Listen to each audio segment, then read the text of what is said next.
Mate, it's good to be doing this in person. When was our last one in person? Honestly, can you remember it?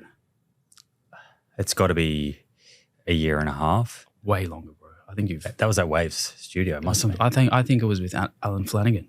I seriously think it was, like he 4 sent me years the ago. funniest message the other day. It's not appropriate for me to repeat it on here, but it had to do with both of us and wearing budgie smugglers. I get messages monthly about my budgie smugglers from Alan.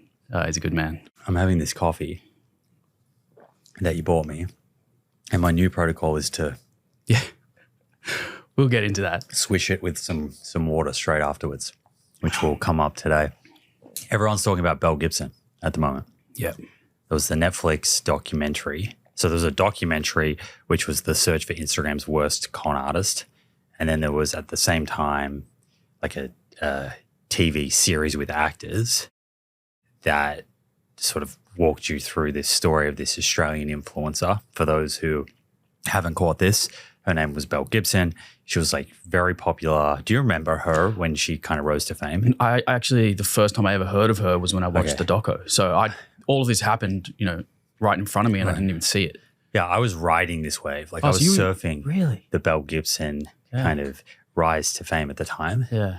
And she really was like the kind of go-to person online, not just in Australia, it was global sensation for putting out information related to, particularly to like healthy cooking and healthy remedies for improving, certain ailments. And her story was that she had been diagnosed with brain cancer, like a kind of terminal, I think stage 4. Yeah. And was using a healthy lifestyle, certain foods and supplements to treat it naturally, and either had cured it or was getting results that were very unexpected. Right. And you can imagine all the people that are exposed to that online who are going through some sort of health challenge, whether they have cancer or something else, and are desperate, right? So they're people that could be very easily influenced. And the reason why her story became famous and very controversial was that it became clear over time. Initially, some of her friends sort of caught onto it, and then journalists and people investigated it. It became clear that she never had a true diagnosis of brain cancer. Yeah.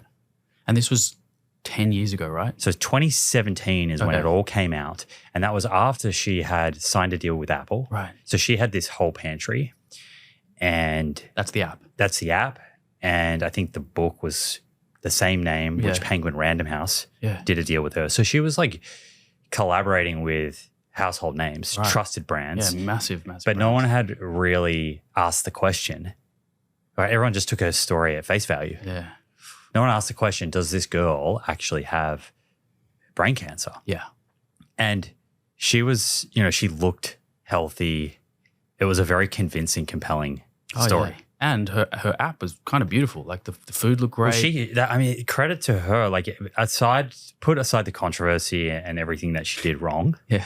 But she leveled up. Oh yeah. The photography of food and just all content online about food. Like she was definitely. They were doing a great job. I think if you look at her app now today, it fits in. And this was 10 years ago. Right. Like she really did a tremendous job at like building a business, albeit extremely fraudulent and unethical and immoral and, every synonym you can imagine.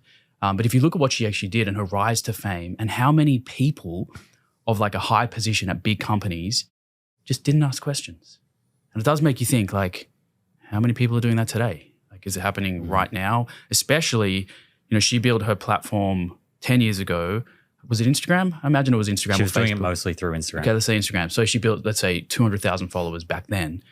I mean, compared to now, it's so easy to grow now. That's huge back then. Like, you build a big audience. But I think it's a very timely watch for people. Yeah. Right? Because to me, actually, what did you walk away when you watched that? What were your kind of main takeaway points? Okay, so I think my biggest takeaway was kind of how easy it is to spin a narrative online. And, we live in a day and age where everyone has a microphone and a podcast and an Instagram, and you can story tell and go wild without anybody asking questions. However, when people ask the right questions, it unravels very quickly. And I think that's what I saw. It was like, it really wasn't hard to pull apart this story when you ask the right questions. So I think my biggest takeaway was like, there are people out there who have actual mental illness who are, presenting their story or anecdote as like the truth and capitalizing on people who are desperate, like cancer patients or survivors, and taking their money and potentially even causing, significant harm, like literally life and death sort of stuff, not just monetary. Yeah. And it's not only people that are doing it intentionally. I think there's also unintentional anecdote-driven health misinformation. So there can be an anecdote-driven health disinformation where it's like clearly in this case, she had some psychiatric problems and had made up a story. Whereas I think that's very deceptive. Whereas I think there are other people online that are truly unaware of the biases that exist in their own sort of personal N=1 experience and the blind spots that they have and the biases that they have. So their lived experience is what they're sharing. Yeah. And they're well-intentioned in that they think they're sharing the right thing. Yeah, that's a good point. Although the outcome is irrelevant. The outcome can be the same. Right? Because say, for example, I think, maybe this is a good example. We've spoken about this, when Joe Rogan got COVID. Yeah. So he got COVID towards the early stages of the kind of COVID-19, I guess it was. Yeah, it was probably in 2020 early. Yeah. And, for the record, I have nothing against Joe Rogan. I think he's a great conversationalist. He has many conversations that I love. Yeah. But I think he got something fundamentally wrong. Yeah. And continues to. Yeah. When he was talking about his experience with COVID. Right. And, long story short, he got COVID. He threw the kitchen sink at it. He took, certain drugs that were off label. He took supplements. He did all of these different, vitamin regimes. And his symptoms started to get better, within a couple of days. Yep. And he kind of posed the question, why aren't the governments talking about these things? And why isn't everyone doing this? And he's overlooking a lot of things. One is something like called the mean to regression, in that essentially when you intervene like that, just as an N=1, how do you know if he was intervening at a time where naturally his symptoms had already got to the worst and they were getting better? Right. So anything that he could have done, he could have drunk mud. Yeah. And he would have got better. Yeah. He took a cocktail thing. So how do you know which was responsible, if any of them at all? And how do you know for every person that follows that protocol how many people do not get that result, or in fact have an adverse effect, a negative effect, and there's some safety issues? Yeah, exactly. And you cannot know that from an N=1 experience. Yeah. So you basically throw everything at COVID. You get better in 2 or 3 days. You may have got better in 3 days anyway with doing nothing. Then how much weight do you give to each intervention you threw at it? Like, was it the ivermectin? Was it the IV fluids? Was it the sauna? Was it the ice bath? You just have no idea. Right. But I think an even bigger problem that Rogan did was he outwardly said ivermectin, was the thing that helped me. That's a post hoc fallacy. So he basically said symptoms improved after taking ivermectin, therefore ivermectin must be beneficial. Right. But I will give him credit because I listened to him recently, like a couple months ago, and he said, to be fair, like I did so many things. I don't know if it was the ivermectin. I don't know if it was the IV, fluid. He did say that, but it was like 4 years later. Little late, dude. Like in the middle of the pandemic. Well, I'm glad someone got through to him. Obviously, in some conversations, someone got through to him. Right. Because that seems like a change in the way he was at least thinking about it. Definitely. But I also think he was being attacked essentially by the mainstream media. And I think his defense mechanism was to, double click on the ivermectin story because it was a big story.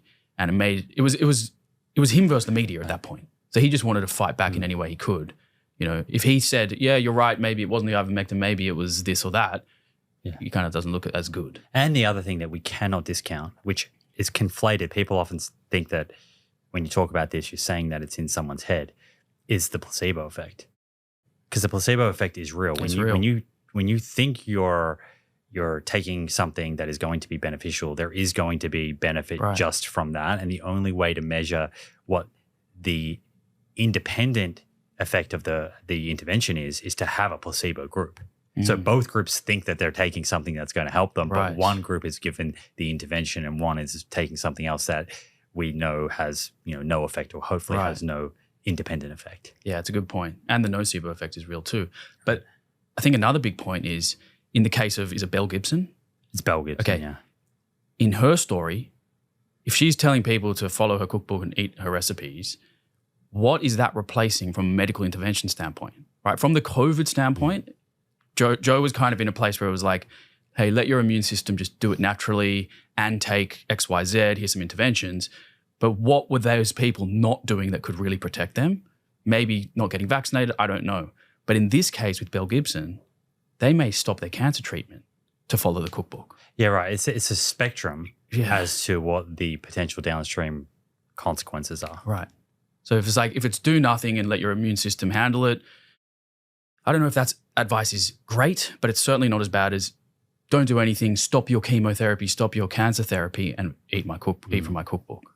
That's a problem, I mean, yeah, it's a tough one. But that is a problem that exists, I think, broadly across the wellness industry still today, which is the questioning of like traditional, conventional medicine and the suggestion that, natural remedies are better.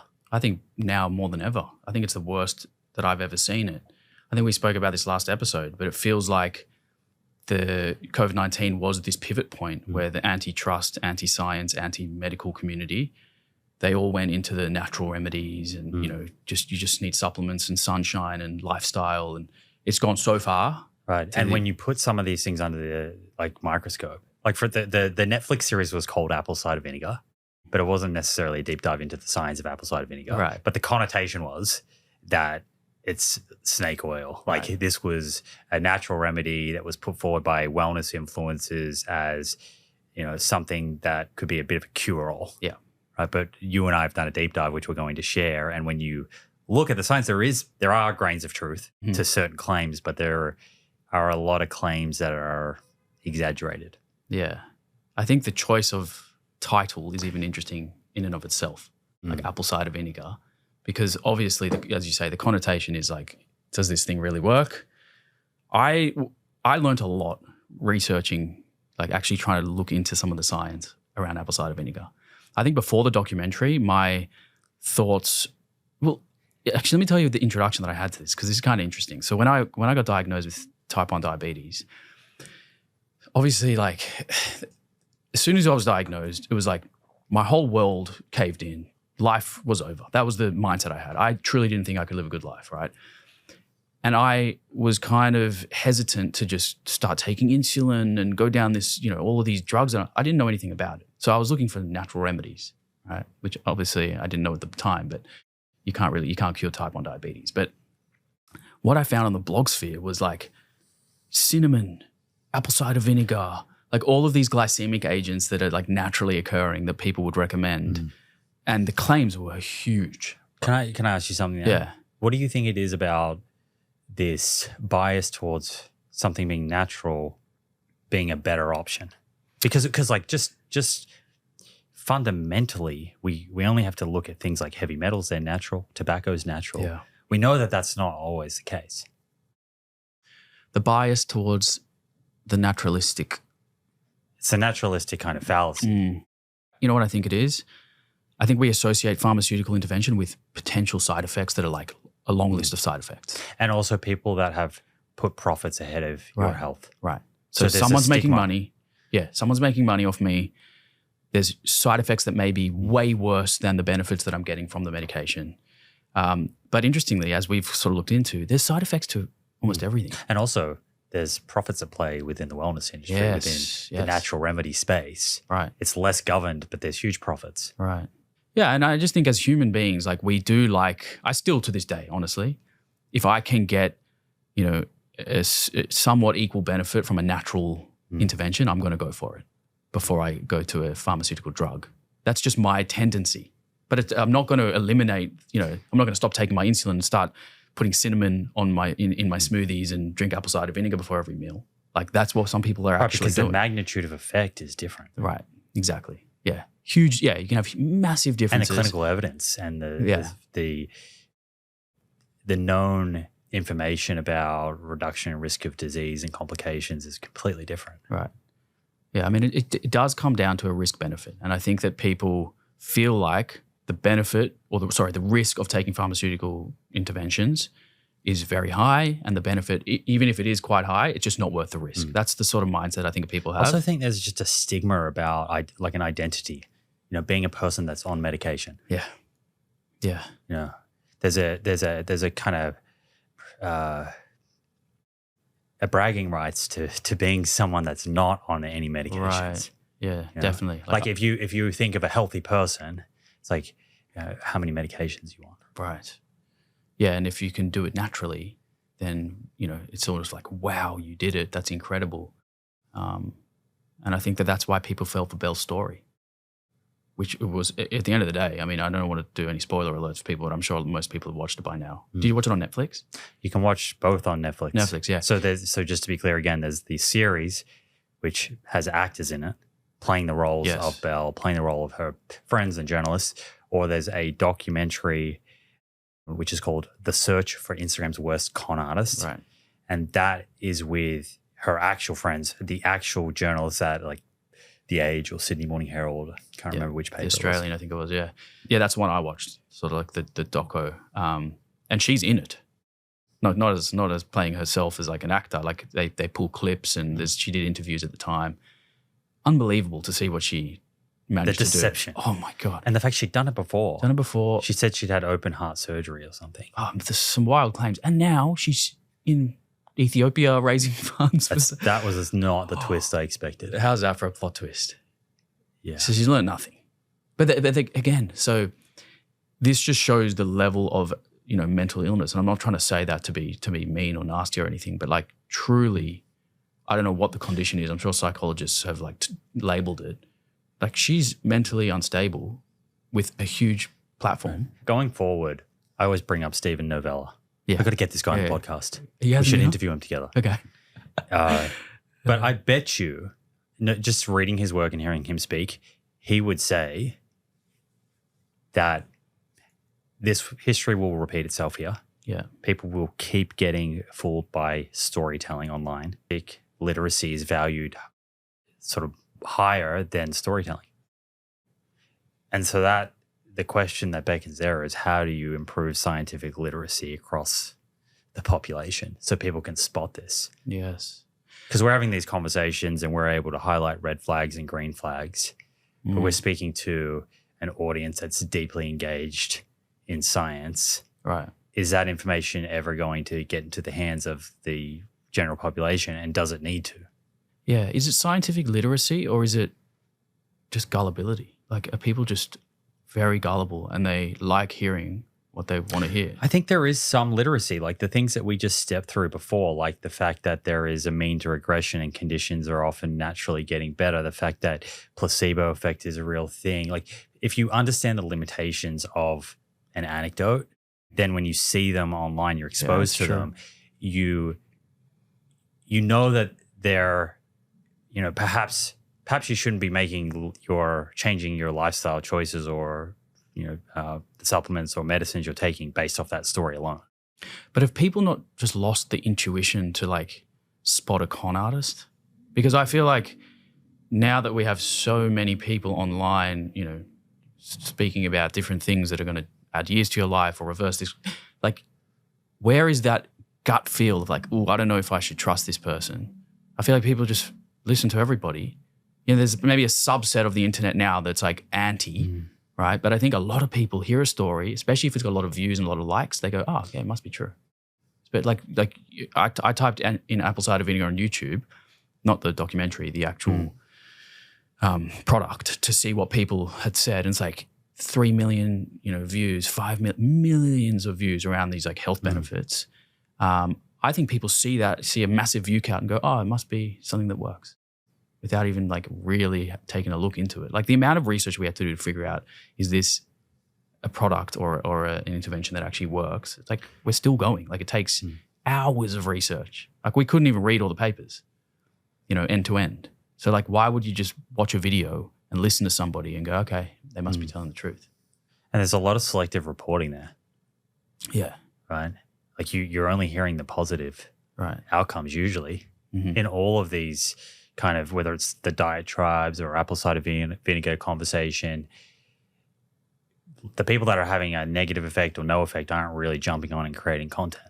No, and if they do, it's probably not getting shared around as much as all the positives that people talk about. I mean, you can apply this to almost anything right now. Carnivore diet, keto diet, probably vegan, like everything. Those stories they just take off. That's why I think you need people to call it out, and like highlight them. I think people like Dr. Ids. Yeah. And even Dr. Matthew Nagra. Yeah. Those guys, I think they're actually doing really good work. People should follow them. Yeah. I think Lane Norton does a pretty good job too. And holding people accountable like that, I think actually 4 or 5 years ago, people were like, wow, that's pretty full on. Yeah. But then I think everyone's woken up and realized like you have to have people that are calling out, BS, misinformation, disinformation, and explaining why it is misinformation. But at the end of the day, it comes back to my point. I think what that's doing is raising scientific literacy. Yeah, true. Across the population. It does. It comes back to that. It increases this healthy skepticism. Yeah. And if you think about what happened in Belle's story, it only took one of her friends to raise the alarm and one good journalist, and bang, it was all over the world basically, right? So when you have someone like Ids who's got 1 million followers and every video is having hundreds of thousands, if not millions of views, it's a lot easier to expose someone than how they did it 10 years ago, which was like call a journalist, tell them about this, fraud that's going on, and then the journalist has to go to the newspaper and, publish an article. Like now it's pretty easy to expose the BS. Yeah, the other thing is the social media algorithm. It kind of favors that emotional story over some type of kind of boring conventional medicine message. Exactly. Yeah. I think like some that come to mind as of late is like Dr. Gundry, selling his lectin shield, let's call it, off the back of this story about lectins. That you've got Glucose Goddess, who's basically done the same thing, but with her glucose shield, anti-spike, whatever it's called. That might come up in some of our convos. Yeah, our commentary on the apple cider vinegar. But like, research. I just see these parallels. Like Belle Gibson, to me, Belle Gibson and the Glucose Goddess, that you can't put them in the same basket because the Glucose Goddess isn't out there pretending she has, say, diabetes and selling something. But the storytelling of, this is the fix for the problem, they're pretty similar. But there can be some pretty detrimental consequences of that messaging, because she's getting, in many cases, healthy people to focus on something that there's no evidence to suggest is meaningful, which could create orthorexic eating behaviors, anxiety around food that's completely unnecessary. Yeah. So there are repercussions, right, to creating a problem that doesn't exist. Yes, and they may not be as, short term as stopping your cancer treatment, but as you say, long term. Mate, her website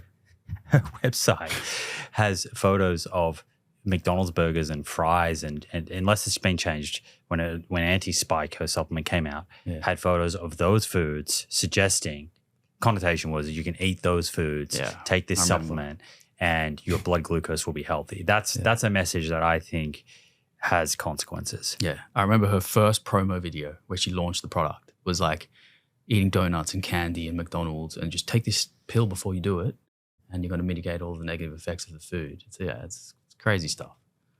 I mean, there's millions of charlatans that are doing this right now. And you know what else is a little crazy to think?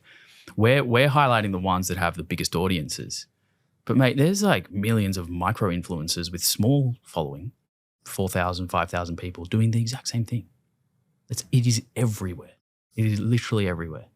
It's like we've just got to sort through it and figure out. One that's made me laugh recently is this enthusiasm, promotion of methylene blue. Let's unpack this. I've seen a lot of this too. And I haven't deep dived methylene blue enough to have like a firm position as to what does it do, is it beneficial, what are the adverse effects. That would take weeks to do. Might add it to the list. But just at a high level, the logical inconsistency is what makes me laugh. I know. So you see a lot of folks in the kind of biohacking community quite often talking about, it comes back to naturalistic fallacy. So they'll quite often just talk about how if something's not natural, it's not healthy, we should be eating like our ancestors. One of the common things they'll pick on is they'll say like vegetable oils or seed oils, they're toxic because they're made with synthetic chemicals, whatever. And then these very same people are now hyping methylene blue from what I understand from mitochondrial function, which is a big buzzword in that community. Yeah. I'm not sure anyone even really understands how to measure that. But unknowingly, or at least not conveying it, that methylene blue itself is a synthetic. It's not a natural compound. It's manufactured. It was first used in the textile industry as a dye, a blue dye. Right. And so without even double clicking and looking at is methylene blue effective or not, I just find it kind of laughable that someone can hold those two positions. This is bad because it's synthetic, not natural. Over here, take this for for mitochondrial health. It's a synthetic textile dye. Right. But it's even messier than that, because you see people, they go into a grocery store, they'll pick up something off the shelf and they'll go, if you can't pronounce an ingredient on the back of this box, then you shouldn't be eating it. Methylene blue, just because the blue is a color that you can understand, doesn't all of a sudden make it not a chemical. Like, you could replace blue with any massive chemical and all of a sudden you're the one eating the chemical now, right? But even, again, let's go another layer deeper. Not all chemicals are bad. It doesn't mean that you're going to absolutely get sick if you consume them. Like if you've probably seen this as well, but like influencers will pick up, something off the shelf and list out all these big chemical names that are hard to pronounce, and then it turns out those are the chemicals in an orange or an apple. So it's like this is so intertwined. It's so hard to unpack this. But I do think if you're going to be consistent, at least be consistent on that one. Can I play you something? Yes, please. So this is related to the naturalistic fallacy. Okay, let me see it. Not methylene blue. Okay. And it's from my friend Paul Saladino. Good buddy. He has to make one appearance Every per pod. episode. Yeah. Actually, respect to him, he's come out and said methylene blue. He's not a proponent of methylene blue. Okay. Again, I haven't reviewed it, so I don't know. But he doesn't seem to have jumped on the bandwagon. But this I found interesting, and this is something that you'll hear quite a lot from people in the kind of low carb, animal based carnivore community. Turn up the volume. Lubricant. This is the crazy history of canola oil. Canola oil is derived from the seeds of the rape plant. It's rapeseed oil, and it was originally developed in World War II to lubricate ships and steam engines because the oil sticks to wet metal. Now, Okay, so that claim you hear quite a lot, that seed oils or vegetable oils, like this stuff was used as it was an engine lubricant. Uh-huh. And so how can this be fit for human consumption? Right. I would just say at that point, whether a food has utility in another area is kind of irrelevant. You just want to test that food in clinical trials and large scale observational epidemiology to see how it affects health outcomes. But let's just take this. Okay. Let's just take this logic at face value. Okay. my favorite cooking fat is, drumroll please, tallow. Tallow is rendered beef fat. I didn't even know what tallow was until I was probably 30 or 40 years old. Tallow is rendered beef fat, which means you take the fat from a cow, the trim, the kidney fat, which is high in stearic acid, and you put it in a kettle and you render it and you end up with tallow. Why would you want to use tallow in your pan to cook with? This is important. Anyway, so in this video, he talks about beef tallow being his favorite sort of cooking fat. So you have, on one hand, the story that vegetable oils have been used as engine lubricant, not good. Right. The other one is that beef tallow comes from an animal, it's good. Natural.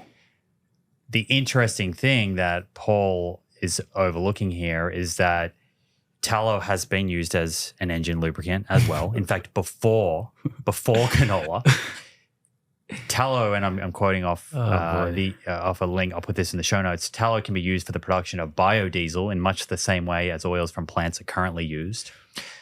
Not only that, the United States Air Force has experimented successfully with the use of beef tallow in aviation biofuels during 5 days of flight testing from August 23rd to 27th, 2010 at Edwards Air Force Base, California. Yeah. Air Force C-17 Globemaster 3 flew using conventional jet fuel in 3 of its engines and a 50-50 blend of that and biofuel made from beef tallow in 1 engine. Yeah, but Simon, that is the power of tallow. It can fuel a jet. Exactly. See how you can flip the story? And it can fuel my body. But I could create a video right now on beef tallow just saying, anyone eating beef tallow, you guys are idiots. This is used to fuel aircrafts. Right. Exactly. So what we should be doing is saying, what are the human outcomes, right? Correct. Are there studies looking at health outcomes in humans? Like, forget about the use case, forget about what it was designed for. Can it be consumed in a healthful way, and what are the effects? Mm-hmm. I mean, that's what it comes down to for almost anything. But yeah, right, like the logical inconsistency is wild. You should make a little reel about this and tag Paulie in.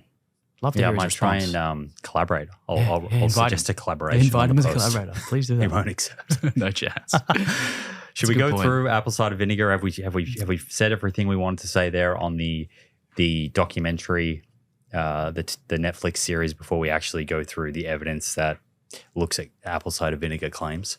Yeah, I think so. I think let's dig into some of them. I think you and I both know that certain claims actually do have some solid research that we can sort of lean on a little bit. But yeah, I think we go through it. I don't know how you want to do it. There's so many claims that have been made, but kick us off. If I could only take 2 supplements for performance and recovery, it would be protein and creatine. And I trust Momentous for both. I take 10 grams of Momentous creatine monohydrate every day. As we've discussed on this show in numerous episodes, it is one of the most researched supplements in the world for strength, power, and support strength gains. Pairing it with the Momentous 100% plant protein is a no-brainer. This newly upgraded and absolutely delicious plant protein formula delivers 20 grams of complete protein per serving, or 30 grams if you do a heaped scoop like me, using pea and rice proteins sourced exclusively from the US and Canada. What sets Momentous protein apart from other plant proteins, you ask? No gums,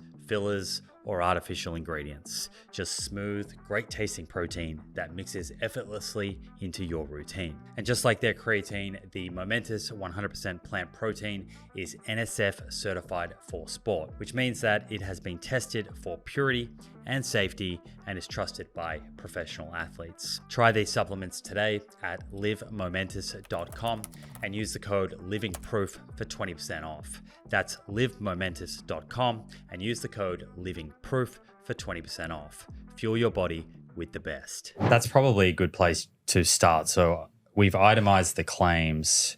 There was about 7 or 8 kind of main claims. So the claims that we are going to look at are that apple cider vinegar improves weight loss. Apple cider vinegar improves metabolism by preventing insulin spikes and lowering blood glucose.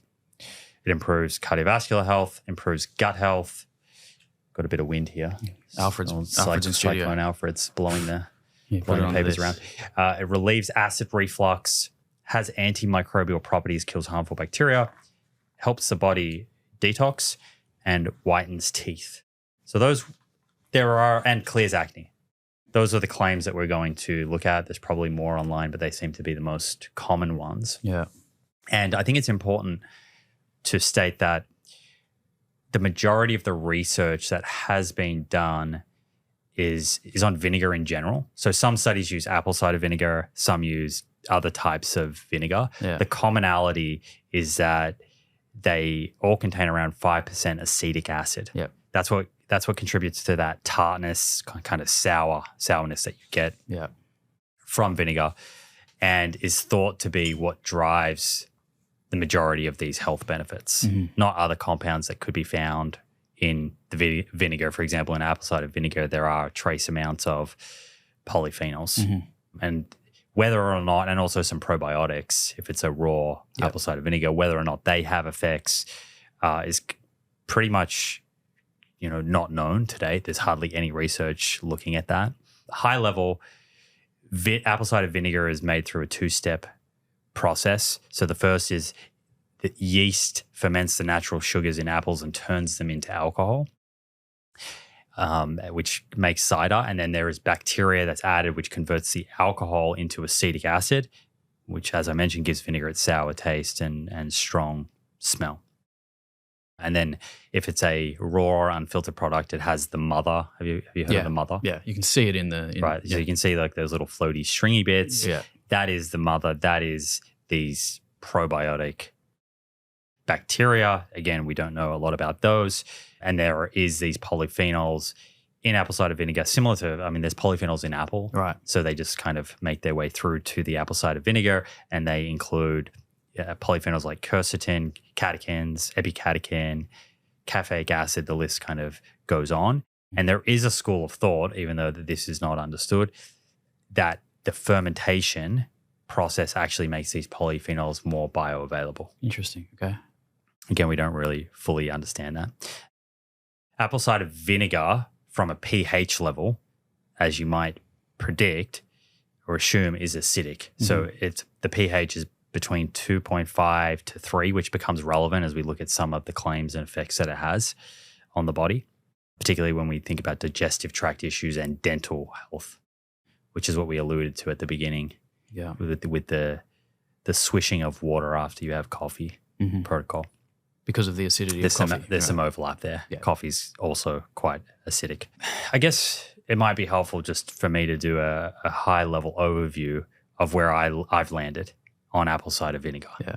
And also some of the impetus for why we're doing this could be relevant. Yeah. So, because I think it's actually a little bit ironic. It is. It's hilarious. So the apple cider vinegar Netflix documentary came out.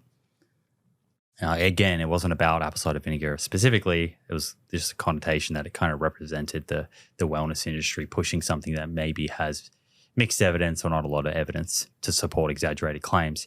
And coincidentally, in the last month, I was emailed by a company called Bragg's. Or not coincidentally, as it may turn Probably out. not. It's probably a PR piece from I'd say so. from the industry. Yeah.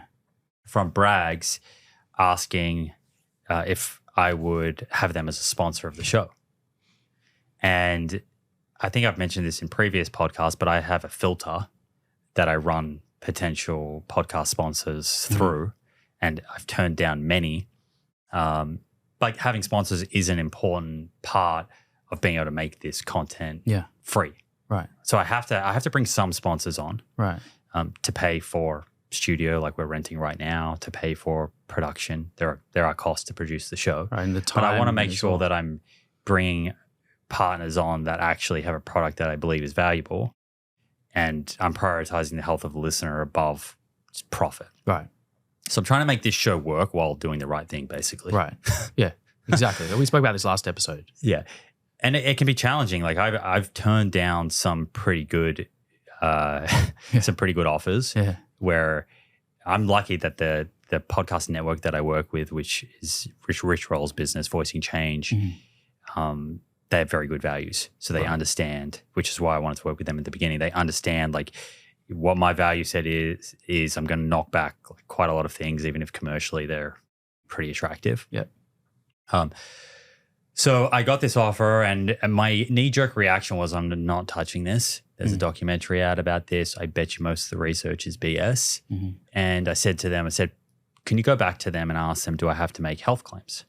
And they came back and said, you don't have to make any health claims. So I thought, okay, that's interesting. I could just talk about, adding this to salad dressing. Right. You're using it in food, and they're going to pay me good money, which is going to help me produce the show. And it means I don't have to charge a subscription to the listener. Right. Right. And then I was speaking with Alan Flanagan and a few others in this space about vinegar in general. And the consensus that I was getting was that, there has been quite a lot of research on it. And maybe there are some benefits, and maybe there's some things that are grossly exaggerated. So I spoke to you and said, why don't we do a deep dive, particularly given your interest in blood glucose control, which is probably, I'd say that's like the most common claim is apple cider vinegar or vinegar in general for helping blood glucose control, as well as like the weight loss. They would be the top two claims. Yeah.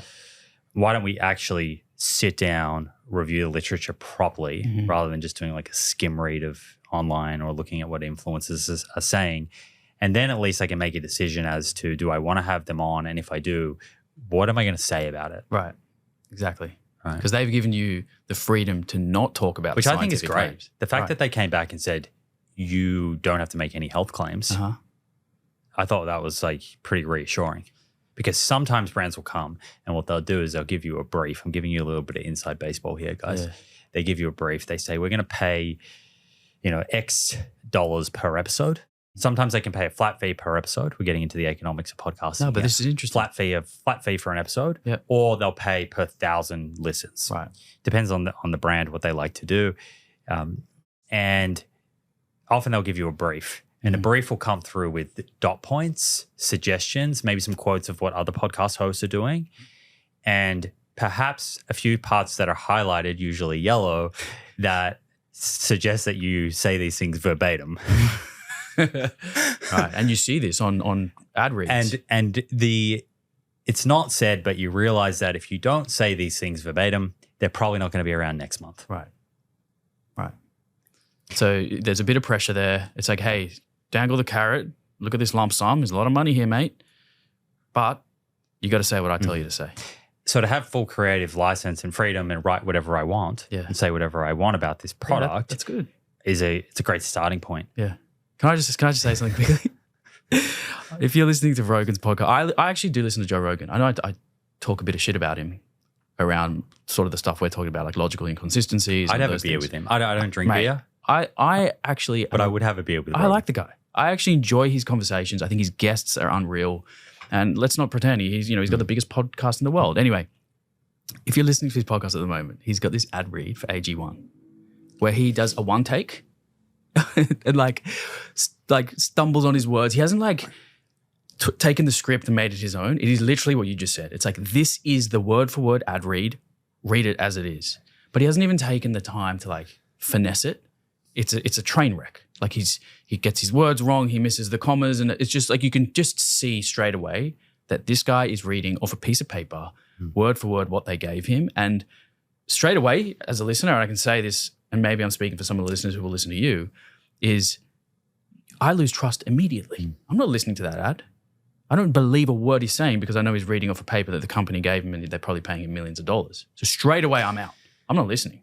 And then what that does is that distrust from that ad read filters into the episode. And then I go, okay, well, what else is he saying that maybe he doesn't believe? Or I think that makes perfect sense. Yeah. So I think that for them to go, hey, listen, Simon, you have creative control to do whatever you want with this. Speak about it how you want to speak about it. Straight away, the listener will respect that. It might work out for them because if I did an ad read, it'll probably be 5 minutes of nuance with caveats. Yeah. People are skipping the ad anyway. Yeah, exactly. They know who they're dealing with. So I do. I lied. I had a beer the other night actually with you at the Mexican restaurant. Yeah, a little it was the Modelo. First beer I think I've had first drink I've had in years. Great beer. Modelo, if you're listening. Fantastic. Send the ad through. Fantastic beer. Send the ad through. Simon's going to read it. That was a great beer. Oh, man. Okay, so my high level take of the literature was that the research is quite mixed and all over the place for many of these claims.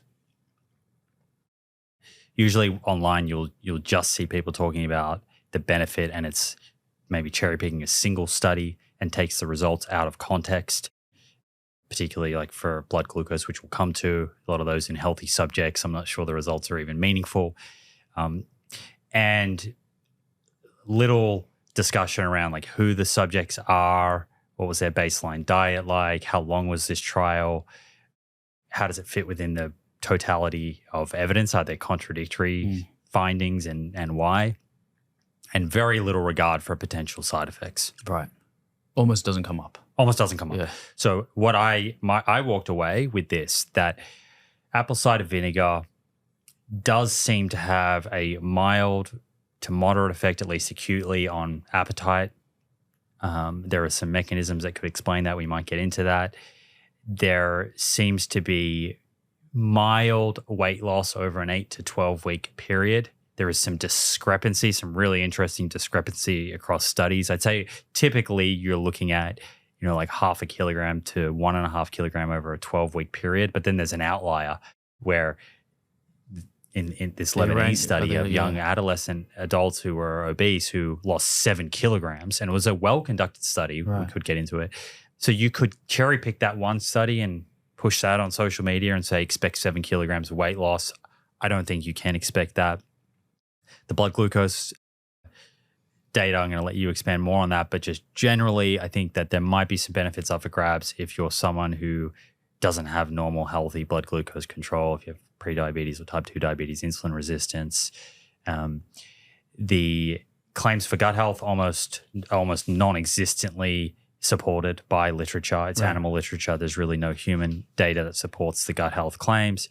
Doesn't mean that it doesn't have an effect on gut health and could be positive, but it could also be negative. And I think some of that comes down to the subject. So if someone has like low stomach acidity, there's a condition where maybe adding apple cider vinegar is beneficial. But if someone has GERD, it could be harmful for their digestion. So context is going to matter a lot there.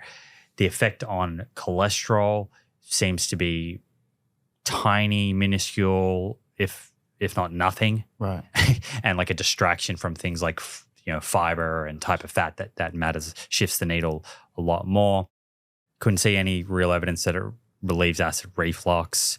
The antimicrobial properties, it's a lot of cell culture type studies where you take salmonella or E. coli or listeria or MRSA and expose these bacteria, quote unquote, harmful bacteria to apple cider vinegar.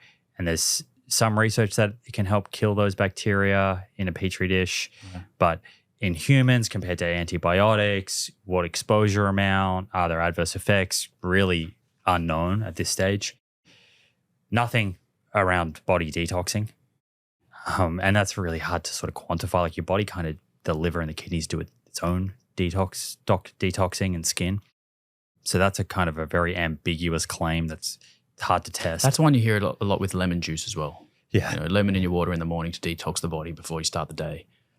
Whitens teeth. There is some evidence that it could whiten teeth, but the problem is it's really doing that through damaging the teeth. This is interesting. So it's stripping away enamel, causing enamel erosion. And eventually that, if anything, can lead to a more yellow tooth as that top layer is damaged and comes off. So that's probably one of the biggest side effects of apple cider vinegar that's not discussed, is because it's so acidic, how it can damage teeth. And there is actually RCT data where they looked at eight weeks of consumption of apple cider vinegar, 15 to 30 mils a day. Most of these studies, I should say, they're about 15 to 30 mils a day. Right. And 15 mils, it's like 1 tablespoon. Roughly a tablespoon, yeah. 30 mils being like a shot. 30 mils too. Yeah. And most of them do dilute it into water for that reason, that it's corrosive and can damage teeth. But even then, in an RCT that went for 8 weeks, the subjects who were consuming apple cider vinegar twice a day diluted into water, they had significantly more erosion, enamel erosion. The controls had none. And the dilution process doesn't increase the pH that much. No, it's only a little bit. I think we looked at that. So you put a shot or 15 mils of apple cider vinegar into 250 mils, and it went from like around pH of 3 to like 3.5. Right. So pretty small. Yeah. And then the acne claim, there are test tube studies again suggesting that apple cider vinegar might kill certain bacteria that are thought to cause acne, but there's really no evidence in humans that topical application of apple cider vinegar helps with acne. And there are studies showing that topical application of apple cider vinegar can actually cause skin burn, damage, irritation. So there are some sort of adverse effects to be conscious of there. So then, all in all, when you look at that, we're going to double click on some of these things. There is the potential for apple cider vinegar to be beneficial, particularly for certain people. But there are a lot of claims that are not supported. And if you are going to take it, you really need to consider particularly dental health and consider ways to consume it that are going to minimize the potential damage on teeth. Very good summary. I mean, high level, like my takeaway was similar to yours. I didn't look into all of those claims like you did. I looked a lot into the glucose stuff. But I think just high level, if we sort of step away and we don't get too close to it and think about what is the overall effect on human health, very mild to maybe a little bit moderate in some of those buckets.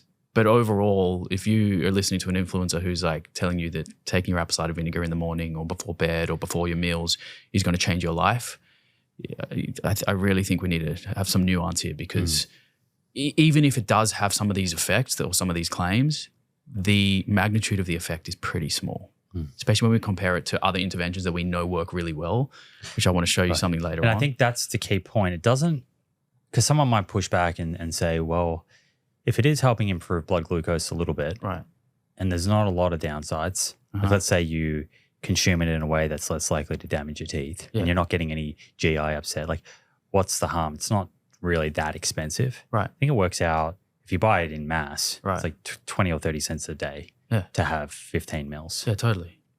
What's the potential downside? And the way that I would think about it is that, for me, the downside is if you think it's the thing for your blood glucose or the thing for your weight. If it's a distraction from the healthy diet overall, focusing on fiber, right? You'd be far better off focusing on fiber as a lever for weight loss and for blood glucose control than you would apple cider vinegar. It doesn't mean that apple cider vinegar doesn't affect those things, but like imagine a pyramid, and down the bottom is the foundations of things. Like that's where I want you to spend most of your time kind of focusing on and getting right. That's where exercise, fiber, 100%. Dietary pattern is. And at the very top is like supplements like apple cider vinegar and even creatine and these sorts of things that we spend a lot of time and focus on. Yeah. Actually, can I lean on this table that I just... Yeah. I might pull this up. Now's a good time, I think, because it's so relevant to what you were just talking about. So what I wanted to see was, I'll tell you sort of the method that I took in looking through the research. So the first thing I did was I looked into, PubMed and other online journals to see what is the best sort of evidence we have in terms of randomized control trials, meta-analyses, systematic reviews. Can I ask you a question? Yeah. Why did you start there and not like Dr. Berg's YouTube or Paul Saladino's YouTube? Because I went to school and studied science and I understand how this stuff actually works and where these journals, pull the best information.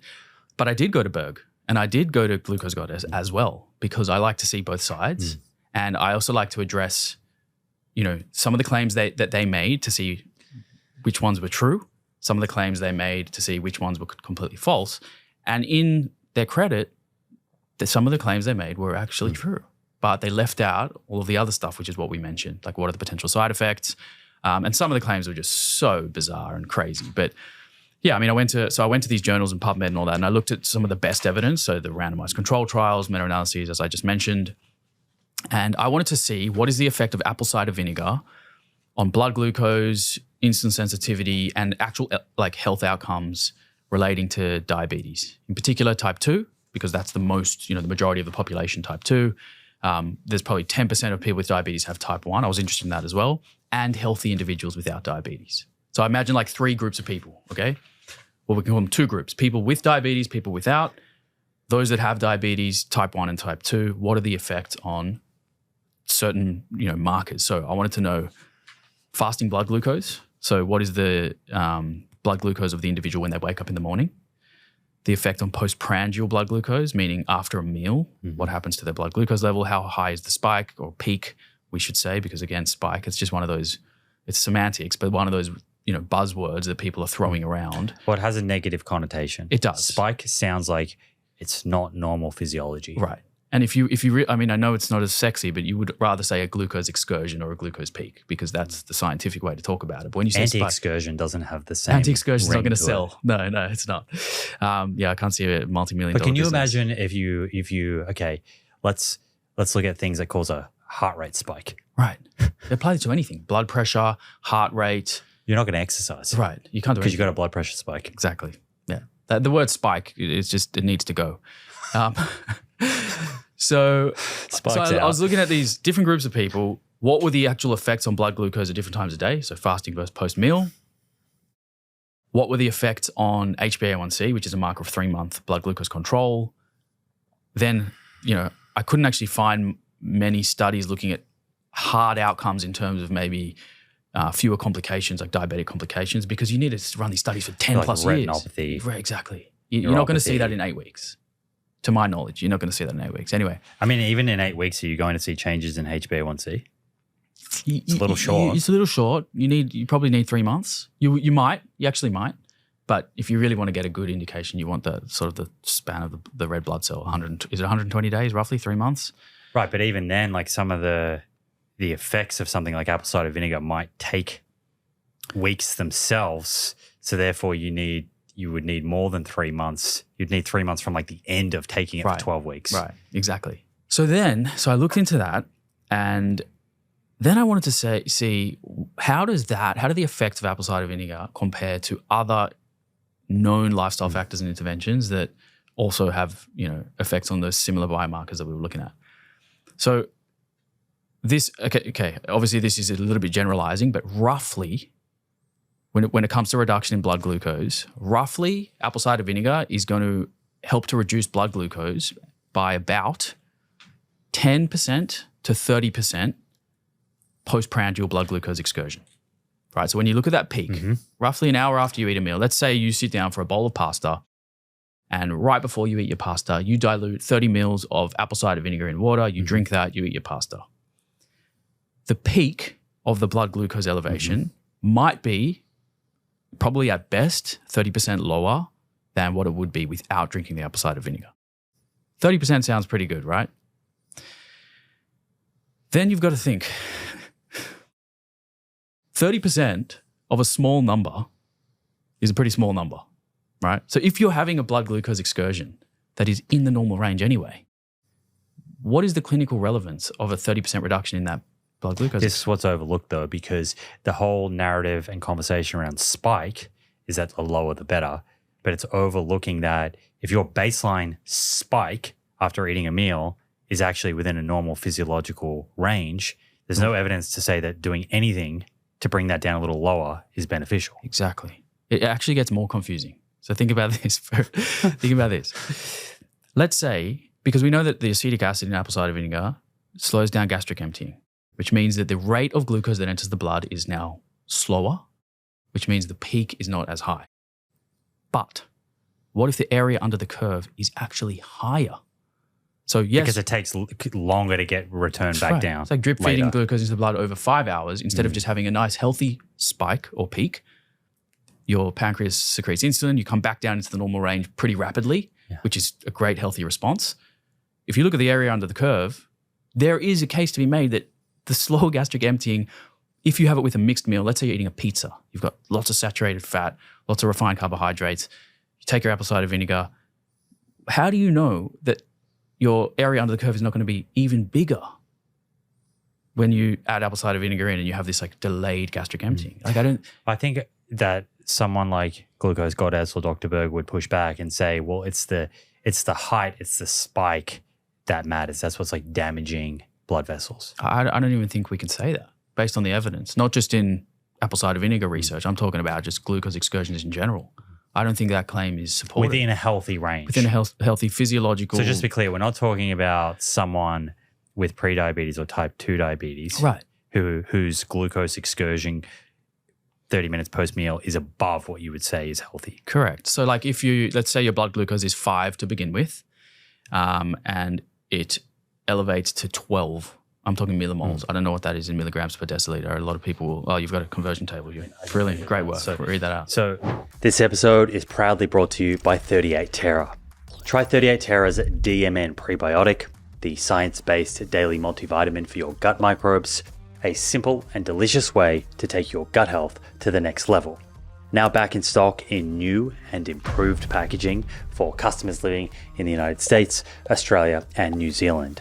Get 10% off your DMN at 38terra.com using the code THEPROOF. That's 38terra.com and use the coupon code THEPROOF for 10% off. Just to provide some context here so people know what we're talking about. If we think about 30-minute post-meal, essentially a healthy person, after they have a meal, their blood glucose should be between like 120 and 160 milligrams per deciliter, which is 6.7 to 8.9 millimoles per liter. Right. So what we're saying here, or what you're saying, is that for this healthy person, if the control group doing nothing, their 30-minute post-meal is at say 8, that's within the healthy range. Exactly. So even if the apple cider vinegar group was 20% lower than that, it's down at whatever 6s or 7 or whatever that is, there's no evidence to suggest that that has an effect on health outcomes. Right. Exactly. Pre-diabetes range, 30-minute post-meal, is 160 to 180 milligrams per deciliter. So that's 8.9 to 10 millimoles per liter. And then type 2 diabetes, 30-minute post-meal, is greater than 180 milligrams per deciliter, greater than 10 millimoles per liter. So my question to you is, if someone post-meal, let's say, goes to 10 millimoles per liter because they have pre-diabetes, but they have vinegar and it brings them down to below 8.9, now they're in the healthy range, is that beneficial? So in that population group, I would say yes. I think if your intervention crosses thresholds, although, it's another conversation, the thresholds are a little bit muddy too, because what if you're like 0.1 below a threshold or 0.1 above? But if you're significantly going, like smashing through these thresholds, if you have pre-diabetes, insulin resistance, type 2 diabetes, and you take an intervention such as apple cider vinegar that can reduce the glucose peak by up to 30%, maybe it's 10% in other cases, then I think, yes, this is probably going to be a beneficial tool, so to speak, to add to your diet, considering that there are side effects that we mentioned for dental health, but there's ways around that with the water, what we said was swirling the water in the mouth, or capsules. Right, so you're not drinking the vinegar straight from... I want to come to that. Yeah, we'll talk about capsules. I'll probably push back a little bit. Okay. I forgot a study. All right. You found a study. That has made me rethink capsules a little bit. Cool. Okay. Write that down. I don't want to forget this. That's it. Okay. That's important. But on that, so if you're saying that there could be a 10 to 30% reduction and someone is 30 minutes post-meal is in the pre-diabetes range and they have a glass of water with 15 mils of apple cider vinegar, they also focus on fiber. They focus on going for a walk after their meal. Like those things they're not going to be completely additive. Right. But overall, that might be a significant effect on their post-meal blood glucose to the point where it is down in the normal. Completely range. agree. So this is what I wanted to talk about before is here's another intervention that can reduce your postprandial or post-meal blood glucose by 50%, right? Maybe more. This intervention requires a little bit of effort compared to apple cider vinegar, and it's the simple intervention of going for a walk after your meal. 15-minute walk, and this is very well studied in healthy individuals and people with diabetes, and the effects seem to be quite similar. If you're taking apple cider vinegar because you think it's replacing the need to go for a walk after your meals, then we're falling into the trap of what we were saying before. It's like not taking the real sort of medicine, so to speak, because you've got a shortcut.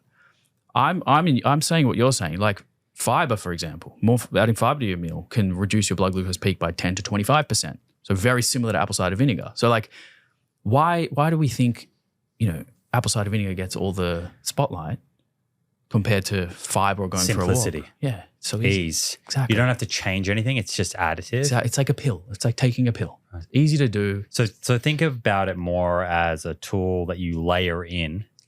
That's how I like to think with of it. These other lifestyle choices that are all together helping you better maintain glucose homeostasis. Mate, that's it exactly. To me, it's like part of your stack. It's like your supplement stack or your whatever it is stack. That you don't. It's not this or that. You can add it in as part of this complete sort of holistic view of improving glycemic control. So if there's a listener who is thinking, gosh, I don't even know if I have good glucose control. I don't even know if have pre-diabetes or type 2 diabetes. Like, let's just strip it right back. Yeah. Because someone could be listening and maybe they are a little bit overweight. They're not exercising a lot. They could have insulin resistance. They have no idea. Like, where do you start to know, okay, actually I'm in this bucket of people that would benefit from apple cider vinegar before a meal. So I'm going to shoot myself in the foot here a little bit.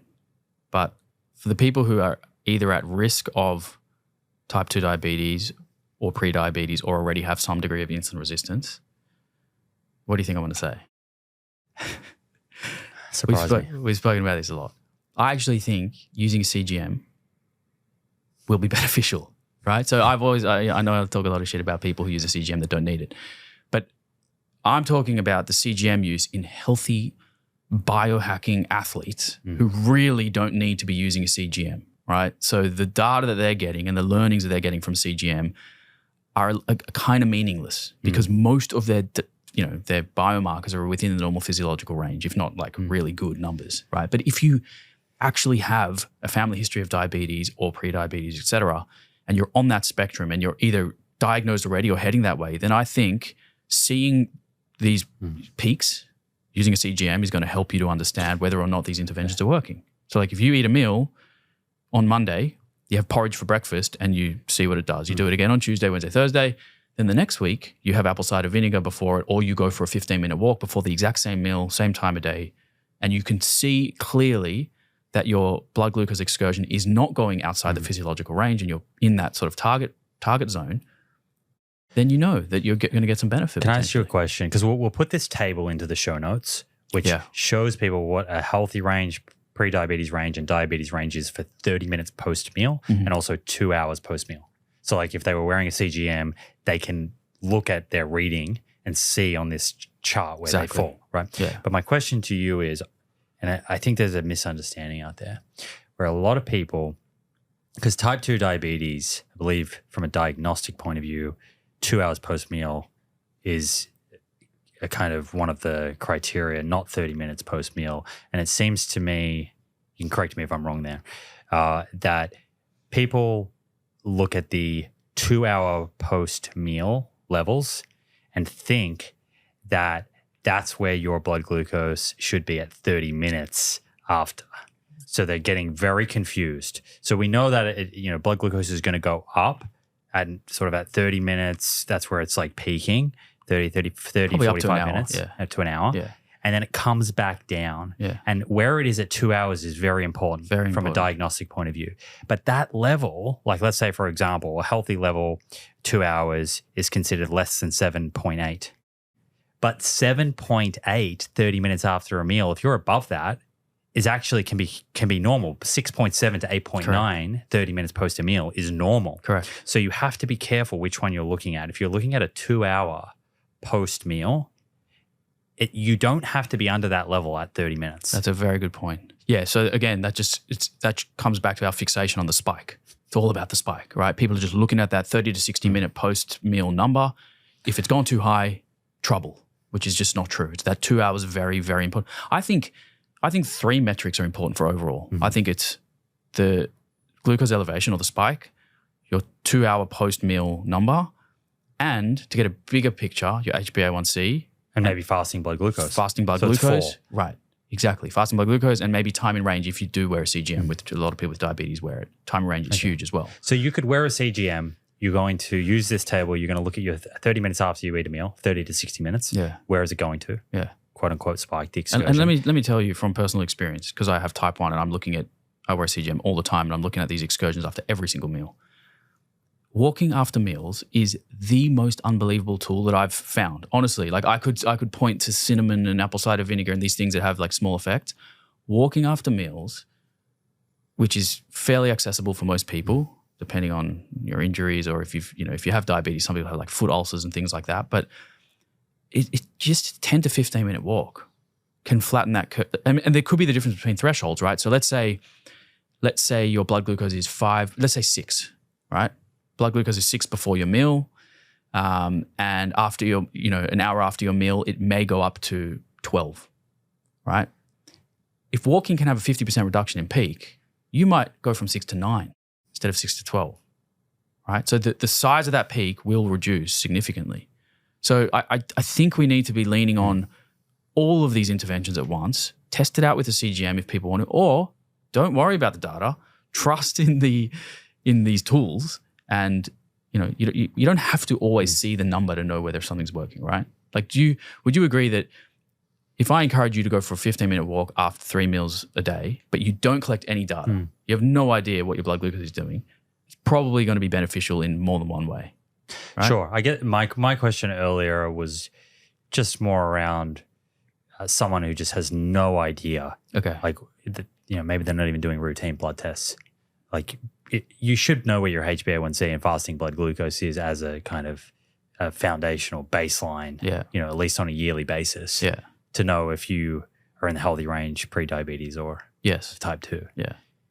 And the reason I asked that question was because when you have that information, it's then these things like walking after a meal, cinnamon, and discussing medications with your physician, they're more important. Yes. It's not to say that walking after a meal is not important for everyone. Right. Right. But if you get the raw data and you know where you land and you know you have pre-diabetes, it might even be empowering and motivational for people. Right. That's a good point. Yeah, when you actually see the reduction. But see, again, let's just go back to what I think the problem is, like on a broader scale.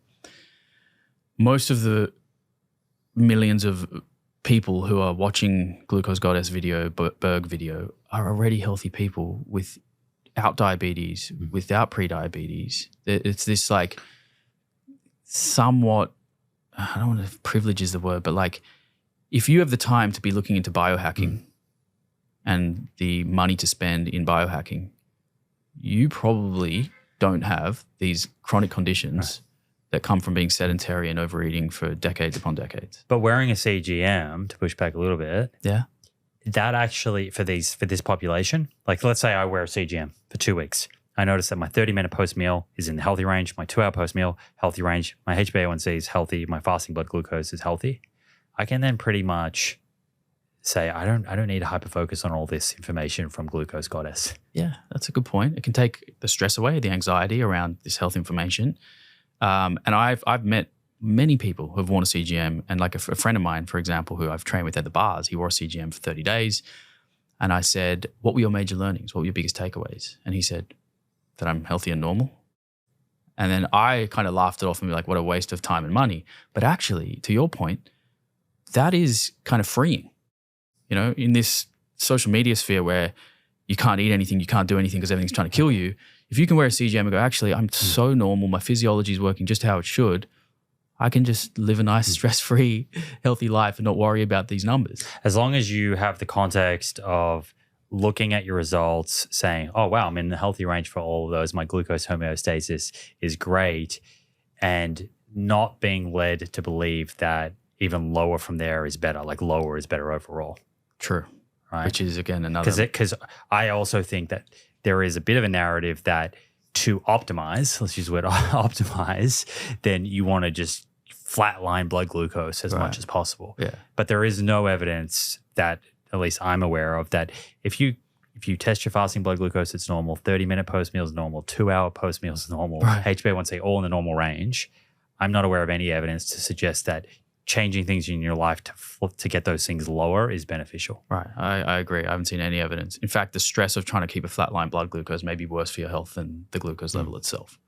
Like stressing over every little fluctuation and peak, it's kind of exhausting for people. And I think, you know what? I think people are getting fed up with all this stuff. Like you're seeing these hilarious like satirical posts of like, can't eat anything anymore, can't do anything. It's like we're really in this position now where these health influencers are nitpicking every single thing that you do on a day-to-day basis. It's like, what do we do? So what would you say to someone that has obesity, or let's say overweight, obesity, some insulin resistance, maybe pre-diabetes or type 2, which is not a small amount of people. Like in Australia, I think 6% of people have type 2 diabetes. It's higher in the US. Yeah.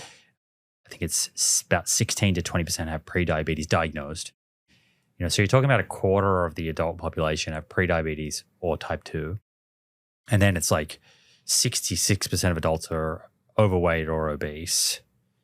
So for someone, let's say someone who's overweight, obese, has pre-diabetes or type 2 diabetes, and they're just left here right now thinking, should I add apple cider vinegar to my daily kind of nutrition protocol or not? Right. I would say if you choose to add apple cider vinegar, you will likely see some effect. Not in everyone, there are going to be outliers, but you may see an effect that is in the positive direction. Whether or not those clinical outcomes are going to take you from diabetes to the non-diabetes range is, I think, way overhyped. But stack that along with meals that are high in fiber, low in saturated fat, walking after meals, firstly focusing on like weight loss, which is probably the number one thing that's going to help you to actually somewhat take your diabetes into remission. that is the stack that I'd be looking at. It's so boring. This message does not sell, but like the balanced, holistic approach of, pulling multiple levers at once is probably going to be the best thing. I think people should go back and listen to the episode that I did with Roy Taylor that looked at the personal fat threshold and visceral fat, ectopic fat, because the real driver of blood glucose kind of dysregulation is insulin resistance in the liver and muscle tissue, and how to get fat out of these tissues. Yeah. And we walk through that and kind of explained that. Yeah. Which is, it explains why you might see, two people who are both overweight, same body fatness, but one of them has insulin resistance and develops type 2 diabetes, but the other doesn't. And much of that is driven by genetics and how much fat someone can store subcutaneously. We've discussed this before. Yeah. Versus the next person.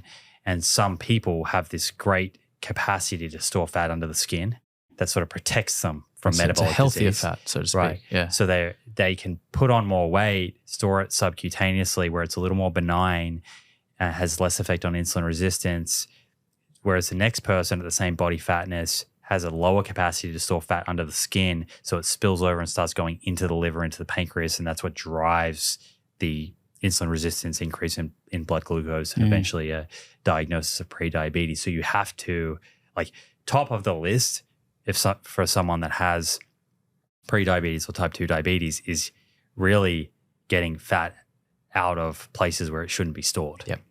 I fully agree. I think that the body fat piece is going to be the most important. Apple cider vinegar has something to do with that. There was a mechanism. There is one proposed mechanism for apple cider vinegar of how it can improve blood glucose control, because you mentioned the delayed gastric emptying. Yeah. That's one mechanism. That's one. There is another mechanism, and this way you could create a great viral reel right on this mechanism, that apple cider vinegar, the acetic acid, it absorbs into the body. It's taken up by liver cells, and it affects these genes that it turns these genes off that cause fat accumulation in the liver, right? And there is some evidence that that acetic acid does affect some gene expression in the liver that may control fat accumulation in the liver, which can increase insulin resistance. But again, we can't get carried away, because when you take a look at apple cider vinegar within the big picture and get some perspective, it is a lever, but it's small. It's a small lever than some of these other things. And you'd hate for someone to think that they'll just add apple cider vinegar and they're going to magically, lose all of this body weight and reverse their diabetes. Or they take apple cider vinegar and displace the metformin or whatever they were, prescribed. Actually, on that note, this is quite interesting. So, you were saying for someone who may have type 2 or pre-diabetes, what would you recommend? So I think the options are apple cider vinegar before your meals. So let's call it 10 to 30 mils, because that's what the research sort of indicates is the dose. 10 to 30 mils of apple cider vinegar diluted in water before each main meal. But there was a study, and maybe more than one, but the one in particular that I found, where they looked at apple cider vinegar before bed to see the impact on fasting blood glucose the next day. So some people have impaired fasting glucose, where they wake up and their glucose is high in the morning, because overnight the liver is mobilizing glucose because it's stored in the liver and it's pushing glucose into the bloodstream. So they go to sleep with a normal blood glucose. They wake up in the morning and their blood glucose is abnormal. It's high. Because insulin's not essentially working as well at the liver, turning off that tap. Correct. They've got insulin resistance at the site of the liver, which means that their liver just pushes glucose out and there's no signal to say, hey, stop pushing glucose out. In this study, they gave people apple cider vinegar before bed to see the impact on fasting blood glucose, and it actually does also have an effect. Now, the range was the magnitude of effect was lower than postprandially. So when it comes to fasting blood glucose, apple cider vinegar may reduce your fasting blood glucose by about 4%, which is pretty small, up to, in some studies, 20%. It may be significant enough, right? 4 to 20%, that's the same sort of protocol where it's like 30 mils in water before bed. So depending on your glycemic picture, because everyone's is different. Some people have a problem post-meal with glucose excursion. Some people have a problem with fasting blood glucose. Some have a problem with both. Right. So this table actually is gold, and getting your fasting blood glucose measured, HbA1c, and maybe wearing a CGM so you can work out, is it a post-meal issue you're having, or is it a fasting blood glucose? Exactly. And then that could affect the timing of when you have apple cider vinegar. Exactly. Yeah. Bang on. That pre-bed kind of protocol, people love the word protocol these days. That gets me thinking about brushing your teeth after you have apple cider vinegar. And coming back to, we spoke earlier about one of the kind of potential adverse effects of apple cider vinegar or any vinegar being a very acidic beverage, even once you've diluted it in water, same as coffee, is that it can cause enamel erosion, which can kind of increase your risk for cavities over time. And so I think it would be good for people to have some tips as to how to consume apple cider vinegar. Right. And one of, I think, the most important things is, yes, to dilute it. You definitely don't want to be shotting straight apple cider vinegar, 15 mils, 30 mils. That's, even more acidic. So when you dilute it, you take the pH from kind of 2.5 to 3 up to, 3.5. So it becomes a little more alkaline, and it's a little bit less damaging to teeth. So first thing is you would put it into a glass of water, and ideally you would be having it with a meal, with food. Yeah. And straight afterwards, making sure you're just drinking plain water with pH is like 7. Yeah. The interesting thing that I found, and I haven't really found a study, this is more recommendations from dentists, ask my dentist as well, that after you've had an acidic drink, it makes the teeth a little bit soft and like brittle. Probably something I'd like to fact check or get a dental scientist on to talk about. Right. But the general consensus is that you should rinse your mouth with water after having been exposing yourself to a vinegar, whether that's in the glass of water or it's over your salad, to kind of get it off the teeth immediately. Right. And then to wait at least 30 minutes before brushing your teeth. I think that's the part that's counterintuitive. I think most people are thinking, brush your teeth immediately, get it off the enamel for like best dental practices. What's the problem with that though, if you brush immediately? Well, my understanding, and again, I'll put my hand up here. I'm certainly not an expert in dental science. My understanding is that acutely the acid is kind of making the teeth a little bit vulnerable to damage. And so if you get in there and brush them in that immediate period afterwards, then you could cause further damage. Right. So it weakens the enamel, and then you take a toothbrush to it and you can destroy the enamel, which can't regenerate. So the best thing to do in that immediate 30, 60-minute period afterwards is just try and increase the pH in your mouth, right? Which you would do by drinking water. And it's a more gentle way to basically increase the pH. What about drinking with a straw? Bypass the teeth completely. Yeah, so that's the other strategy, which I think is a great idea, is to, if you're drinking it out of a glass, to just use a metal straw. Yeah, okay. And again, I haven't seen a study on that to show that drinking through a straw leads to less enamel erosion than drinking out of a cup. Right. It kind of makes sense if you're drinking through the straw and then swallowing and you're not swishing it around in your mouth. Seems like a reasonable. It seems reasonable and sensible to me. Strategy. Yeah. But this is also where the capsules comes up, because even Bragg's sell capsules. And a capsule, usually the dose in these capsules is 750 milligrams of acetic acid. Yep. Which is how much acetic acid is in 15 mils of apple cider vinegar. Right. Which is considered a typical dose. What I found interesting was that there was a study in 2020, and this is in healthy individuals, right? So it's not in people with type 2 diabetes, but what was interesting, and have a look at the graph here. So they have two different charts here. This is area under the curve. Yep. This is the actual postprandial blood glucose excursion. Yep. Or spike. Don't say that word, mate. That word's banned. Anyway, as you can actually see, healthy individuals, all of them in the 30 minutes post, as we've already discussed, irrespective, the groups were a control group who was given a placebo, there was a vinegar group, a group given pills with the same amount of acetic acid, and then a group given pills that were crushed up Okay. And you can see all of them are normal responses. Right. So the peak is what, about 8.5 then? Right. So going back to what we were talking about earlier, a healthy range postprandial is anything between 6.7 and 8.9. Right. And their pre-meal blood glucose was about 5. Mm-hmm. So bang in the normal range, normal elevation. Yeah. Yeah. But what I found interesting about the study is not whether this vinegar is beneficial for a healthy adult. It's just that there were actual differences in the postprandial between vinegar, which is this one down here. Yeah. Had the much lower quote unquote spike than the capsules. Okay. And even the crush capsules. And then if you look at area under the curve, so there's a control group. Yep. That's the vinegar. Yeah, and these are the two with the pills. So so basically the pill that was not crushed had a very similar area under the curve to the placebo. And then the crush pills did a little bit better, but by far the vinegar did the best. So there is a school of thought that when you take apple cider vinegar and turn it into a powder capsule, that you are somehow you're like neutralizing the acetic acid or changing the acetic acid in a way where it's not having the same effect on physiology. So despite the dose technically being the dose same, of acetic acid being the same, and that is corroborated by some other research looking at what's called neutralized acetic acid, which didn't have an effect on blood glucose.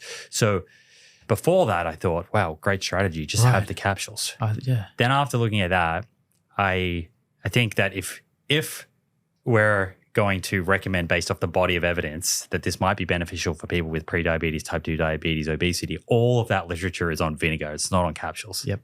So it would seem a stretch to look at that body of research, see this study, and then recommend capsules. That's good.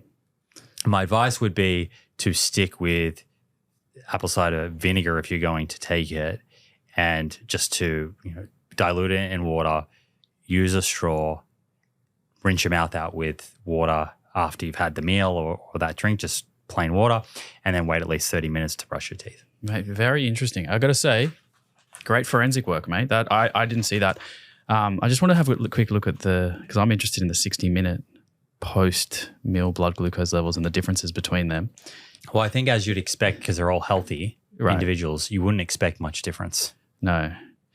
Because you've seen this. I don't know what this is saying here, but which one's the control of those lines? Which one is the one that had essentially, was it a placebo? Was it a nothing? What was their controls here? Okay. So the crush pills definitely do better. Yeah, okay. At 60 minutes post. But again, I think zooming in at the 60-minute blood glucose level doesn't tell us all that much. But that is interesting. I would have said the same as you, to be honest. I would have said, if you're really worried about your dental health and you're drinking vinegar, especially if, let's say someone's protocol is they're drinking apple cider vinegar before every meal and before bed, my guts would have said, well, yeah, you should be doing capsules because you're exposing your teeth to so much vinegar over the day. But that is a very good insight into why the mechanism of delivery is important. Form, right. And why you can't just extrapolate from studies, because sometimes this is a great example actually of where you have a hypothesis or intuition. Yep. And what do? You don't just go to social media and tout this as fact. Right. You test it. That's what the scientific method's for. So this is essentially falsifying in some degree the hypothesis that capsules are going to be just as effective as vinegar, which is what science as a method is, to falsify your hypothesis. Right. You're trying to move towards less uncertainty. What this is showing us is that I'm less certain that capsules are going to be just as effective as vinegar. Right. You have to go out there to try to prove your hypothesis wrong, not to confirm the bias that you have towards your hypothesis. Something else actually while I was researching this that I think you'll find interesting was the number of drinks that we're all consuming that are also acidic. Right. So, I kind of was looking at this research and left thinking, gosh, I'm bathing my teeth in acid. You're in an acid bath. Throughout the day, right? Quite often, because I drink kombucha. Actually, let me go through the list. Yeah. So apple cider vinegar is a pH level between 2.5 and 3, which means it's very acidic. Right. Remember, so water is kind of at 7, which would be considered neutral. Anything above 7 is alkaline. And stomach acid's 1 point something. Yes, very acidic. Right. So where do you think soda lands? As in sugars. Regular and diet soda. So Coca-Cola, Pepsi, Diet Coke, sugar-free Red Bull. Okay, based on what I know about carbonated water, I looked into this because I was drinking way too much. I got a, what do you call it, like a soda stream, and I was just kind of addicted to sparkling water. I read about sparkling water. It is slightly acidic compared to water. So I would say it is similar or even more acidic than that, which was, I think, a pH of 5.5. So Coca-Cola, Pepsi, and Diet Coke are all between 2.5 and 3.3. Red Bull, 3.2. Oh my. Monster Energy, 2.7 to 3.1. Gatorade, 3.2. Mountain Dew, 3.1. What? Apple cider vinegar, 2.5 to 3, as we've mentioned. Lemon juice, if you just have pure undiluted, 2 to 2.6. More acidic than apple cider vinegar. Jeez. Lemon water, if you put a tablespoon into 250 mils, changes that because it makes it more alkaline. You're diluting it to 3 to 4, so still acidic. So even if you were having lemon water, you would want to rinse your mouth out with a glass of water after that, or use a straw. Now, here's the thing that got me, kombucha. Because I typically have a kombucha or 2 every day. Yeah. That's 2.5 to 3.5, depending on whether it's unflavored or flavored. Wow. Olipop prebiotic soda and Poppy prebiotic soda. Right. So prebiotic sodas have gone nuts, particularly in the US. I think I don't spend as much time in Australia anymore, but people drinking them. I haven't seen it. If they're not here, there will be prebiotic sodas everywhere. So right. 3.5 to 4. Wow. So we've got energy drinks, at around 3. These prebiotic sodas, which are kind of promoted as a healthy alternative to water, 3.5 to 4. Yeah, wow. And then coffee, 4.5 to 5. So still acidic, not as bad as some of those other ones I've listed, but definitely acidic and can still stain teeth and cause some damage to enamel from what I found online, but it's much more mild. And then tea, 5 to 5.5, so mildly acidic, less damaging than sodas and apple cider vinegar. And then you get up to water. But you can imagine if you start your day with lemon juice, you have an apple cider vinegar, you then have 1 or 2 kombuchas for gut health, and you drink coffee, you can imagine, by midday, what you've been doing to your enamel. That's a great point. You're in an acid bath. I don't mean to kind of raise the alarm and scare people too much, but I just think that when we're assessing these beverages, and I fall into this trap, a lot of time we look at the label and you look at what's the sugar content. Or you look at gut health promoted. You're not necessarily thinking about the pH. Mate, there's dentists listening right now that are just cheering for you. Like, they've been saying this for years. Well, this was a blind spot, honestly, as I looked in the apple cider vinegar research, and one of my questions was adverse effects. Started double clicking on this. I was like, wow, no one's speaking about this. Right. That is such a good point. This actually reminds me of just this idea that, every expert in their domain thinks that the most important thing for your health is their domain, right? So like the gut health gastroenterologist will say it's all about the gut. The neuroscientist, it's all about the brain. And the dentist has been saying it's all about the mouth. And when they hear something like this, they're thinking, well, you are actually exposing your teeth to an acid bath. Like, as you say, wake up, coffee, lemon in your water, apple cider before every meal, a couple of kombuchas, maybe another coffee later in the day, apple cider before bed. What are we doing to our mouth? And some dentists will say all disease starts in the mouth. Other people say all disease starts in the gut. But I think that this is just a reminder to have a balanced look at the human body. And so if we zoom right out, and we'll make all of this information we've spoken about available in the show notes. Let's pan right back out. I'm left with the decision. Do I want to have Bragg's as a sponsor? And I can honestly sit here and say today I haven't made a decision. I'm still trying to get my head around whether I should or not. And I wear 2 hats. I wear a commercial hat of trying to make this show financially viable so I can keep doing it, rather not have a subscription and charge people $10 a month. I think that would inhibit a lot of people getting access to the information. Agreed. And then the other hat of how do I, if I was to have Bragg's as a sponsor, how do I effectively communicate their product in a way that accurately represents the research? Okay, as a listener, I'm going to put myself in the position of a listener because I am a listener. When you promote any brand or product, I immediately think for myself, number one, if I were to listen to what you're saying, what's it going to cost me? And is it a do no harm approach? And what are the benefits? So risk-benefit ratio and cost, right? We already went over the cost. It's very, very cost-effective for the individual. 20 to 30 cents a day, depending on the size of the bottle you buy. Okay. If I have prediabetes or diabetes, I'm thinking, you know what? I might give this a go because I've never tried it before. The science is actually, somewhat clear as to there's some benefit for blood glucose and insulin. So I'm thinking, okay, it's not going to cost me a lot. I might get some benefit. And to a my little health. bit for weight. We didn't double click on the mechanism, but you mentioned delayed gastric emptying. I think we should talk about just delay. very quickly. What that does is there are stretch receptors, or the hypothesis is there's these stretch receptors in the gut that are sending signals to the brain, both directly through nerves, but also directly through the production of hormones like GLP-1. And the more that these stretch receptors are activated, the more signals that are sent to the brain that you're full. And so by delaying gastric emptying as one of the mechanisms of how acetic acid works, you get more activation of these stretch receptors.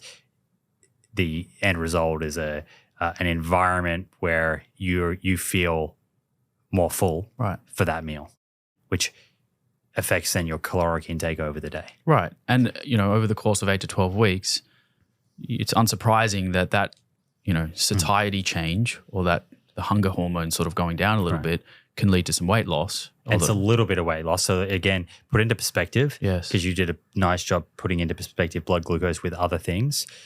Just to give you an idea, I think a GLP-1 agonist, the drugs, lower body weight by like 20%. We're talking Ozempic and those drugs, yeah. Right. So if you're Maybe a 100 more. kilogram person, that's 20 kilograms. Right. Apple cider vinegar, we're looking at, typically if we take that outlier study out, Yeah. you're looking at, 1.5, maybe 2 kilograms. Right. That's a So that's a 10% of the magnitude of a GLP-1 agonist. Right. So it's not that you can, if you've been indicated for a GLP-1 agonist, swap in apple cider vinegar. Right. But Simon, Ozempic is not natural. Apple cider vinegar is. That's what people are going to say. I'd rather go for the natural route. Right. And I don't want to even talk about Ozempic because I don't know enough about it. But I do think that people are very afraid to take a medication that is indicated for people with obesity and type 2 diabetes that may work really well and try to use cinnamon and apple cider vinegar instead. I don't think you're going to see the same results. There's a big risk reward kind of calculation that people would need to weigh up. Yes. Depends on their baseline, how much are they overweight, what else have they tried, cost. Right. Apple cider vinegar is relatively cheap. Right. For some people, accessing Ozempic is like $1,000 a month. Exactly. So there's many things. It's not as simple, everyone should do this or everyone should do that. One other thing that we didn't speak about, which I don't want to talk about it in too much depth because I actually don't know, but how much of the reduction in appetite caused by apple cider vinegar, which leads to weight loss, is the factor that is actually influencing blood glucose management long term, right? Weight loss improves blood glucose control anyway. So it seems like apple cider has an independent effect on glycemic control, right? Because you can see it short term. You can literally see it over a number of weeks, even probably after a meal, right? So that's like a very acute effect. I don't know if that acute effect after a meal is enough to change your clinical outcomes long term over years and years, whilst we do know that losing weight probably will. So it's like, which one do you want to go for? Can you do both at the same time? Probably. If the individual needs to make the call themselves and see if they can lose weight, then you're going to probably see the most benefit rather than just focusing on each post-meal fluctuation. Right. So we're going back to the This is the kind of dilemma of the decision-making process. So we spoke about cost. You said cost, risks. Yeah, so cost-benefit ratio, right. And then I'm thinking, okay, so some other sort of brands that you work with or companies, like, for example, protein. Momentous. How much is it going to cost me to get a tub of protein? What's the cost per serve? Way more than apple cider vinegar, right? But I know the importance of protein. I'm plant-based myself. it's kind of hard for me to get all of my protein every day from lentils and chickpeas, and I really like to use a protein supplement. Right. So again, I'm thinking, well, it is a bit more expensive, but I'm getting the benefit that I need as an individual. Right. So what is the difference between you promoting creatine and protein versus apple cider vinegar? If in both cases, I would say the harm is very, very minimized. Even though we've spoken about erosion of, potentially erosion of tooth enamel and maybe acid reflux in certain individuals, I still think that the overall risk is pretty low. Would you agree with that? I do. Yeah. And because there are going to be people, let's say I do an ad that listen to the ad and they don't listen to this. So they don't have all the context. Okay. So for me, I'm thinking of what type of context would have to be added. So it would need to be clear that the blood glucose benefits are likely, limited to people who have glucose dysregulation Right. at baseline. Yeah. And potentially something around how to consume it without affecting your teeth. Right. And the irony of all of this is they've said to you, hey, don't make any health claims. But you as the scientist are going, actually, no, I want to make the whole ad about the health claims. Like, you know what I mean? Like you really want to explain to people, you're not just going to say, add it to your salad dressings and take it every day. You want to double click on the science. The reason I want to double click on that and have the context is if I'm 100% sure if I just started promoting apple cider vinegar as something to put on your salad, that just at face value with this documentary that came out, it looks bad. It does. On both, honestly. Someone that has high-level nutrition qualifications, kind of just muddying the waters by promoting it, just by being associated with it. Right. Something that has, in fact, there have been exaggerations and there has been positioning of a bit of a cure-all. So, yeah, I'm not exactly sure where I land right now, but if I was to kind of get involved, it would be language that hopefully brings people back to a more reality-based understanding. That's a fair way to put it. I would also be interested to hear off the back of this conversation what the listener thinks. Yeah, please let us know in the comments. Because we're thinking for you at the moment, but let us know in the comments, what would your thought process be here, knowing what we've spoken about with the evidence, knowing that commercially podcasts rely on sponsorship to continue to provide episodes free of charge, or should I go down the route of subscription? Do you think I should get rid of all advertising and just charge, whatever it is, $5 or $10 a month and derive enough income from that to make ends meet, produce the show? It's a tricky one. I can tell you that, I listen to Sam Harris, not as a subscriber. He puts out free episodes, but they cut off 30 minutes in. Let's say it's a 2-hour conversation. You only get the first 30.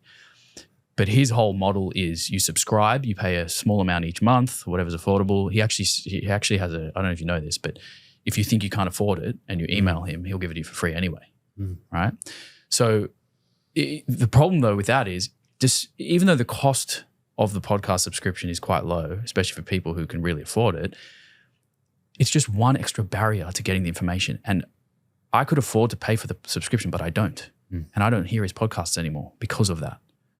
And if you want to get your message out to more people and more ears, I do think the subscription is one extra barrier, even if it's $1 a month. It's the fact they've got to go to your website, they've got to click subscribe, they've got to add their card details, all of that, they're just going to listen to someone else. Well, not everyone, but some people. So then it comes back to what's more important, the monetization of the show to make it exist, or the amount of people that hear important messages and conversations like this. So it's all on you now, mate. I want as many people as possible to be exposed to conversations that are putting scientific literacy at the forefront, above anecdotes and above storytelling, because I think, as we discussed at the beginning of this episode, the stories are only going to get more compelling. Yeah. And the algorithm's not going to change. No. So I like to think we're doing our piece by helping give people a little bit more scientific literacy. But anyway, watch this space, comment on YouTube, in the comment section. Let us know what you would do. Yeah. If you were me, what would you do? And I mean, Drew's starting his own podcast. You're going to have to go through this same decision-making process. Yeah. I already am. I've already had a few. Yeah, it's tricky. I'd love to name and shame, but I'm not going to, just out of respect to brands. But I can honestly say that at least 20 different brands, usually in the food space, because of what we're talking about here, because I have a master's in nutrition science, they want to be affiliated with this show, that have quite literally thrown money at the show to be associated with it, to be one of the advertisers regularly in it, that I've had to knock back. And why have you knocked them back? Because I've run it through this filter of, is there evidence? Are they wanting claims to be made? Am I going to be saying things that do not reflect the science? Right. Am I going to be misleading the person that's listening? Do I think it's a valuable product that someone should spend their money on? And you will have to deal with this as your show starts and it grows. Brands are going to reach out. Yeah. So what is your framework for auditing? Like if let's say if a company comes to me and says, okay, I want you to promote this product, right? Let's say it's a supplement. Do you have a framework that you follow, or do you go to, okay, what are the claims being made about the product? Let's look at the research. Let's see if these claims hold up. If they don't, it's a hard no. Or do you say, well, is there a way that I can actually have my own key messaging that's different to the message that they want promoted? Or is it for you, it's just like once it goes against your sort of ethical values, it's a hard no? Is that sort of the way you do it? Starts with the ethical values. I'm essentially, you outlined it before, I'm looking at the risk benefit ratio, cost of the product. Yeah. Whether I think it is something that is a major distraction or not from things that really shift the needle, which is, kind of where I feel a little bit have mixed feelings with apple cider vinegar. Right. And yeah, each one's case by case. Right. You can get a little bit distracted by how much money they throw at you. Yeah. Yeah, and sometimes, like, to be honest, when they're throwing just a little bit of money at it, and I just know quite clearly it's not a brand I want to be associated with, I just discard it. Then other times they throw a little bit more, and I'm maybe I should look at the research here. Interesting. A little bit deeper. Wow. Yeah. I mean, I do the same thing. I don't have a podcast, but on social media, I get a lot of things hit my email that I just could not even consider. Like straight away, there's some that are just hard no. It's like absolutely no way. Others are like, well, that's a lot of money. I should look into this a little bit, right? So it just shows that unfortunately, that carrot can kind of work. It's got to be worth your time to go away and do a deep dive on it. Yeah, exactly. Right, and that's something else that I think is important for listeners to know is, this is not just turning up and doing a 2-hour conversation. I invest my entire week, often into the research that goes into shows. And like for me, it's, I wouldn't say it's 40 or 50 hours a week, but it's at least like 20 or 30 hours a week I'm spending on this show. Right. Which is either researching episodes, organizing. Sometimes I'll do a pre-Zoom call with scientists. Wow, yeah. Because often they're not used to having a podcast conversation. I just want to understand their background a little bit more clearly, the things that they've worked on, so that I can ask better questions. Right. I can also settle their nerves, explain to them like who the listener is. Like a lot of time goes into organizing the show as well. Absolutely. So anyway, let us know in the comments. Yeah, I mean, I'm really interested to see what people's opinion are. I think now their opinion is going to be slightly biased with that massive, pre-conversation. But if you went up to, I would be interested to hear the opinion of somebody who hasn't heard all of this, all these caveats and all of the deep dive. If you just said, what do you think about me having apple cider vinegar or Bragg's as a sponsor? What? Because have you ever used Bragg's? For many years, yeah. And their nutritional yeast, right? And I did it for the blood glucose benefits, which did? I wasn't able to figure out if it was actually working for me. But again, if I just come back to my experience, I think it's a do no harm. It's really easy to do. I just drink it. I was drinking it in the morning when I woke up with water, because I read on a blog that that's the way to do it. But if I were to do it again today, I would probably focus on the protocol that we just mentioned before main meals, especially carbohydrate-containing meals. But yeah, I wasn't that gullible. I'd actually never. I had really never come across it in that way. Yeah, I did. But I use it. I've been using apple cider vinegar for years, just mixed with olive oil as like a vinaigrette, right, to put over a salad. Same as like nutritional yeast. I haven't really done a deep dive on the evidence of nutritional yeast. I know the nutritional content a bit, but I always have a bottle of Bragg's nutritional yeast. Same. Just to make food taste better. Well, there we go. So maybe speak to Bragg's and say that yeast is something you actually will promote happily. You cook your tofu in it. You do all that. If I don't go ahead, they've got some decent marketing. That's from this true. episode. Yeah, they can just pull like 30 reels out of this. Yeah, I'm sure they can splice it up. Let's move on to the next segment. Something that made you laugh or smile. Mate, it has to be our last week in Byron. What a week. Honestly, like I can't pinpoint a specific conversation for multiple reasons. I don't want to incriminate either of us. Talk about the card game though, because high level, that card game, Yeah. I'm not sure what brand of cards it was, but just the idea, the concept, it was really good. That was awesome. Yeah, so the story behind that is I was listening to like Rich Roll was talking to Esther Perel, who's like a romantic, a relationship, sort of like the world leader guru in relationships. And we were listening to the podcast and she was promoting her card game, which is like this amazing icebreaker to use with your partner and also like at a dinner party with friends and stuff. So Carly bought the game and yeah, we were in Byron last week with you for about a week and we brought the game over for dinner. And at the end of dinner, we sort of opened this game where we didn't follow the game exactly by the rules, but the main thing is that you pick a card out and it prompts you into answering a question that is difficult that will open up a conversation that you would never have had without this prompt. Like you're not going to have a dinner party and at the end of dinner be talking about like sexual things that you've done over your life. Like it just doesn't happen that They're often. not all sexual. They're not all That's sexual. one category. That's So what- you can exactly. choose more family-friendly categories depending on what company you're with. Right. And it's mostly to do with personal development and relationships. Some, as you say, some are sexual, some are not at all. But most of these conversations would never come up. Like one was, for example, when was the last time you had buyer's regret? Right. Another one, that I can think of was like, what is a body part that you're self-conscious of? And we spoke about your calves for an hour. So That's actually, that's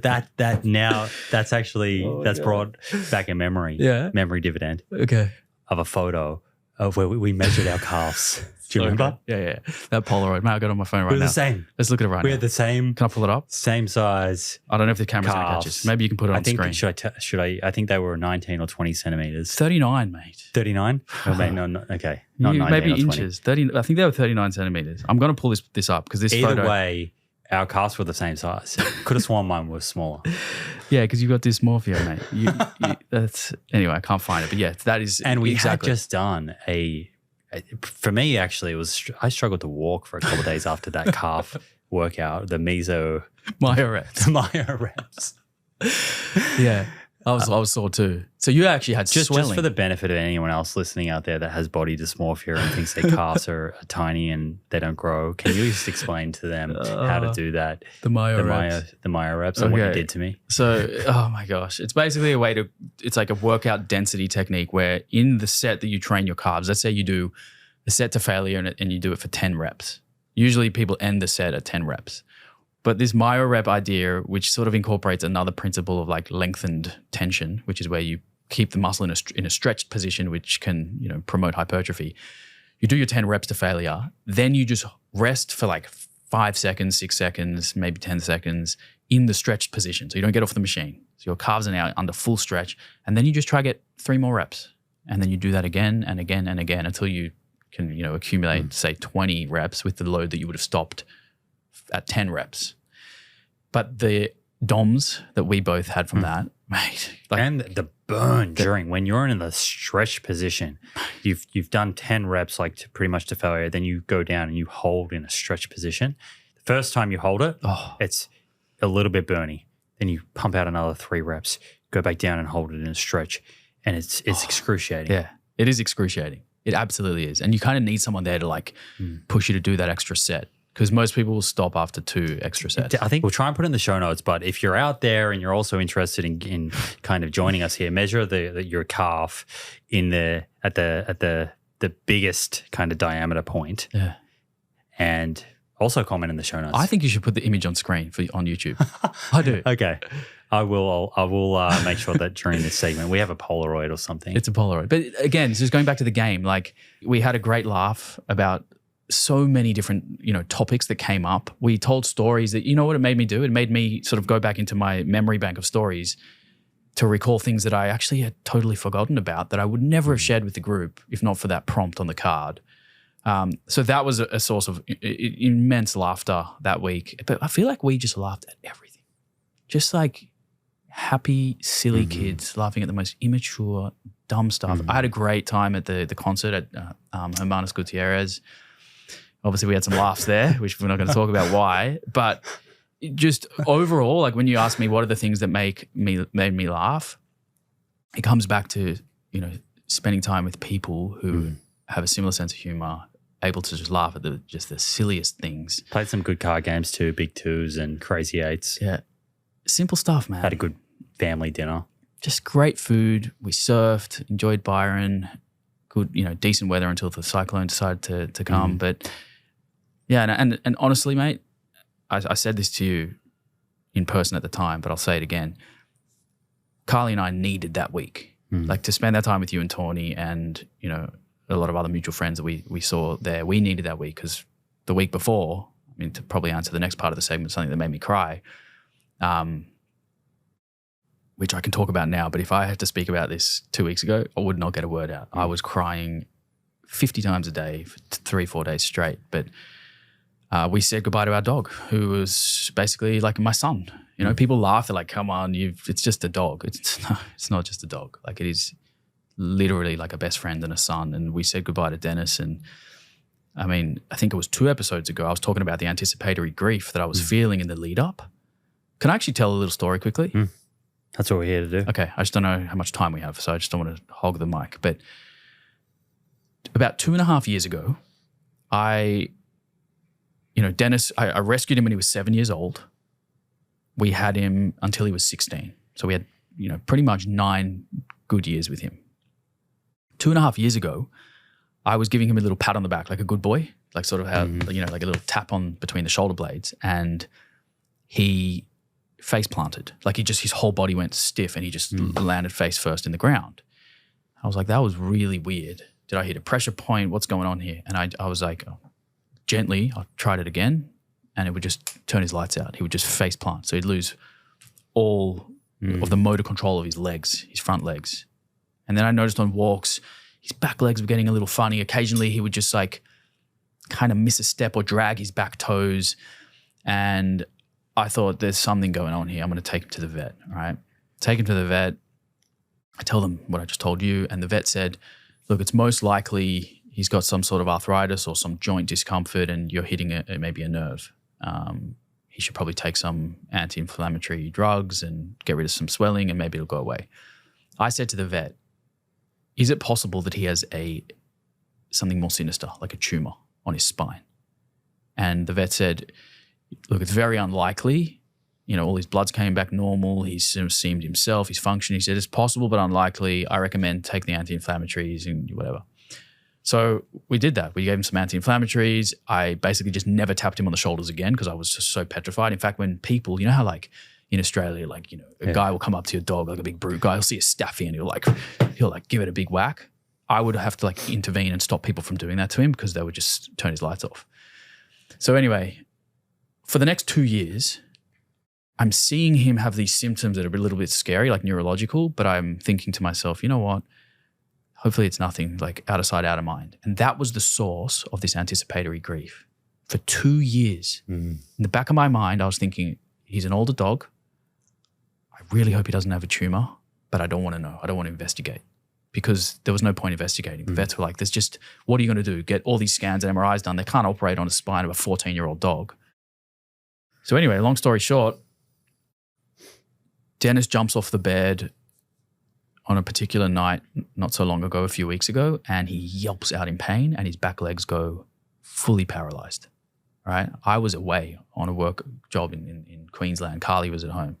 She rushes him off to the vet. She calls me crying, and I basically think that he's passed away because the vet said he's in a bad way. They do the scans, they do the MRI, and it turns out he has a freaking tumor on his spinal cord, exactly where I said. So they called me and they said, we want to do these MRIs and scans. We need to know what part of the spine to like look at. And I said, you got to look between his shoulder blades because that's where I would tap him and he would pass out. Mate, that's what they found. Tumor right there between his shoulder blades on his spine. His spine had like grown around the tumor. So it was like a slow growing tumor. He also had a tumor in his jaw. And then from that diagnosis for the next 10 days, he went off a cliff in terms of quality of life. Like I was holding him up with a sling. I put a video on Instagram showing this and it was so hard. But those 10 days were so hard to see because you remember your dog as this like thriving, athletic, healthy animal. And then towards the end, you just see this decline. Yeah, it was just so hard. And we were like basically 24/7 care. Someone always had to be home with him, middle of the night, like carry him everywhere. Mate, this is what we did for Dennis. We moved our bed. You saw it. You came over for dinner. We moved our bed onto the living room floor, the mattress. I'm glad I came over that night. Yeah. I almost didn't. And that was the last time. Yes. Here's another thing we need to talk about. I wasn't going to come. I was running out of time. And then, mate, I'll read the message. I'll find it later. You literally wrote, fuck it, I'll be there in 10 or be there in 30. I'm on my way.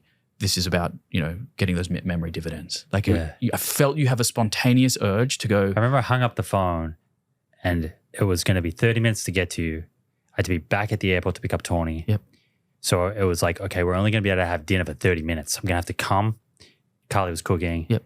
Basically going to have to come and leave. Yeah. Can't eat dinner, go. Yeah. And you said, you know what, it's too much. And I said, I fully agree, dude, don't even bother. And then literally hung up the phone. I got a message 1 second later, I'm on my way. And I knew that you were on your way because of that memory dividend conversation we had, because it's that spontaneity when you just show up in those moments. But think about what happened there. You actually got to say goodbye to Denny too. It's worth it. Gave him a big kiss. Gave him a kiss on the head and left. That was the last time. So anyway, let me just I know it's a long story, but let me just close it out for a second. So right at the end of Denny's life, he got to the point where he was so dysfunctional, couldn't walk. I was holding up with a sling. Carly and I were in somewhat of a state of denial, thinking we could like extend his life further. But I called a service that come to your house and they do a quality of life assessment, and a vet says basically, this is what you should do next. Here's how to progress. And, the vet came, who ironically followed Dennis on Instagram. So when she arrived, it was kind of hard for her as well to see this. She took a look at him and straight away we were like, he's in so much pain. He's lost all his function. It really went downhill quick. She said, listen, go give him the best day of his life. Take him to the beach or his favorite place. Take him to his favorite place. Give him the best meal he's ever had, something that he wouldn't normally eat. So we took him to the beach. I got him like all of this food from a cafe. I went to a cafe, got takeaway, made a picnic for him. We fed him this meal. It was like his last meal. Walked him into the water. I was like slinging his back legs. He got to feel the beach for the last time. Took him home to like the most comfortable environment that he could think of, which was on the bed, exactly where you left him. We put him right there. The vet came back. So it's like 3 hours later. And she'd made a chocolate cake for him. With real chocolate, because dogs can't eat chocolate, but it's his last few minutes on earth. Like she gave him a chocolate cake. We lit some candles. We, we got like a paw print stamped on a canvas. We had the most beautiful closing ceremony. We said goodbye to him, and the vet gave us the space we needed. We gave him that last goodbye, and that was it, man. It was a nice way to go out for Denny, though. Unbelievable way to do it, compared to dropping your dog off at a vet, and never seeing him again.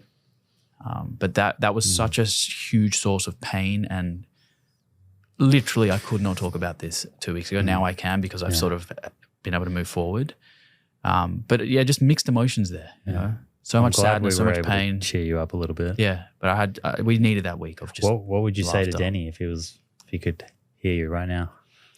Well, that's a tough one, because in a way I want to say sorry, buddy, for like keeping him here longer than he should have been, because I am convinced, being a stoic, strong, dog filled with so much love for me and Carly, he was staying here for us. He held on. He held on.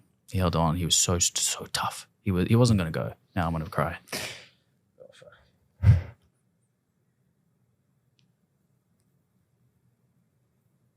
me see.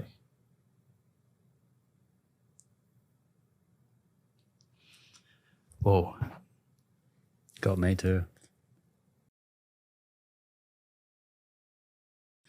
But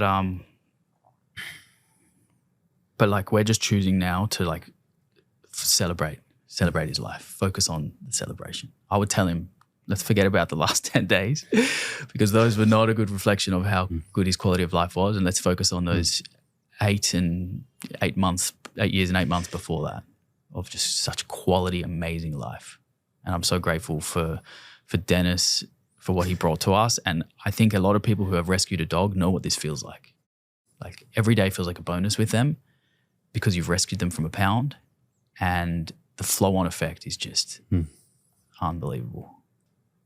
But I would thank him for, the cliche is like, I rescued him, but he rescued me. That's the cliche. Yeah. Thanks for making me cry again, you dickhead. Well, Denny has good taste not only in his owners, but also the podcast that he listens to. So I'm sure he's tuning into this show. Right now. He's listening now. He's definitely not listening to Saladino.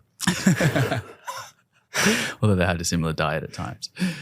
Oh, man. And Dad you? joke? Well, is there anything that you want to share that made you laugh or cry, or are you... Actually, card tricks. And speaking of card tricks... Speaking of card tricks, they did make us laugh, right? Oh, my God. He's going to do it. Should do it. Should we bust just one out? Do you remember those tricks that I did? Can you remember? Do you remember Carly's face? Oh, we got some jokers in here. Should we tell the story of We like... got some jokers in here. I think we try and do one. Oh, my God. This is brave, mate. You're doing this live. We try and do a live. Wow. The magician. But you know the drill. So you're going to tell me when to stop. Okay, stop. Okay, so you take that card. All right. Now, I want you to show the camera that card. I'm going to turn away. Show the card that you have. Okay. This camera or that camera? Whatever camera. Can you see that? I can't see it. Okay. No. I'm asking the people Put at it home. in the deck and shuffle it in. Okay. Okay, is it in? Yeah, you can shuffle it. I'm not good at shuffling. Okay. I can't believe you're doing this. This could be a disaster. let me just put a disclaimer out there. This segment's called mediocre magic. Sometimes it works, sometimes it doesn't. This could be the dad But joke. either way, you laugh. Okay. Right? So, I mean, you shuffled this in here, right? I'm going to ask you a few questions. You know I like to ask questions when I do these tricks.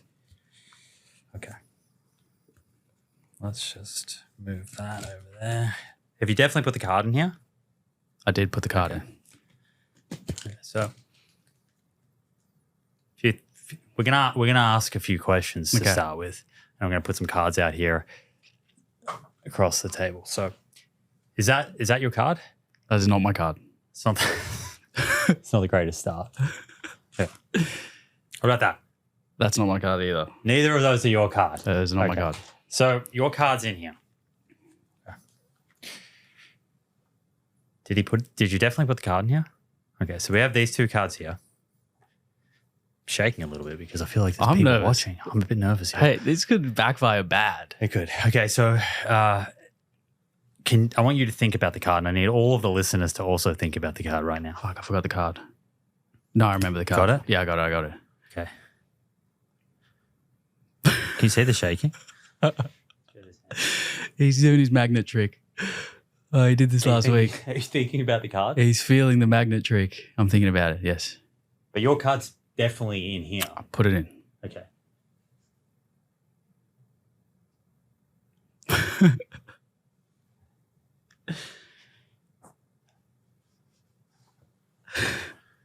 put that card back in the deck. I think that's your card. If I've done the trick correctly, can you take a look Can I at that card? check? Yeah, take a look. Take a look at it. Take a look. Show the audience. Look away. Show the audience. I'm not going to look. Is that the card? That actually is the card. The card? Yes. Okay. I want you to shuffle that card back into the deck. Shuffle it back in. Wait, it's not over. Trick's not over. I was impressed with that. Okay, we're going to shuffle. Carly couldn't sleep for a couple nights wondering We're how going you to shuffle did it. Yeah. Do you remember that trick that I Yes. the let me Big guess, Brother it's trick? under my chair. Huh? Probably under my chair. That's the trick. But you just put the card back in here. Yeah, but I've seen this before. I'll tell them after what you did the other night. I need you to think about that card again. It's like it's your third eye. Okay. Okay. I think you might want to stand up. No, stop it. Stop it. If you planted that card under this before, You put the card into You've the done deck. this before, You put the mate. card into the deck, mate. It's not in here. The card's not in the deck. Check your pockets. No. Do you have back pockets? No, you didn't. What the fuck? Show the audience a card. Where's it gone? When did you slip that in? Was that it? Yes. Who is this guy? He's a magician. When did you slip that in? Mediocre magic. When did you slip that in? Well, you just put it into the deck. When we were getting coffee. Huh? You just put that card You into the deck. sneaky bugger. Look, I just put it back in there. You can check the deck. There's cannot only believe one you- ace of hearts in the deck. Only one. There it is. Give me that. Oh, mate. I feel like fool me once, but you fooled me twice.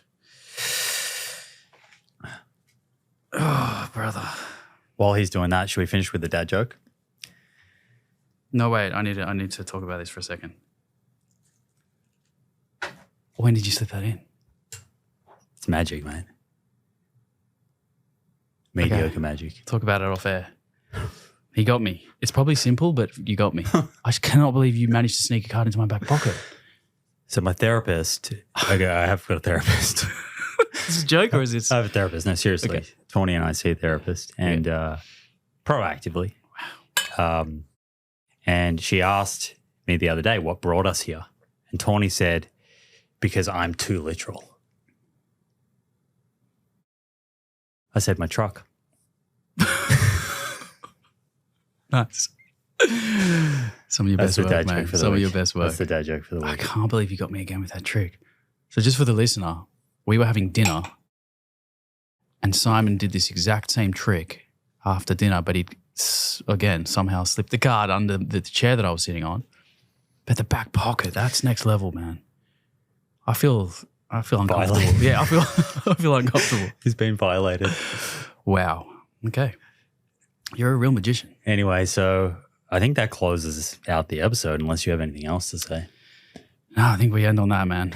I think it was a great conversation. We ended with a good laugh and a very impressive trick. So I think it closes it out for me. Well, let us know in the comments if you're still here. Did you like the magic trick? And what do you? Should we take Apple Cider Vinegar on as a sponsor and well wishes for Dennis? Yeah. Shout It out all to helps.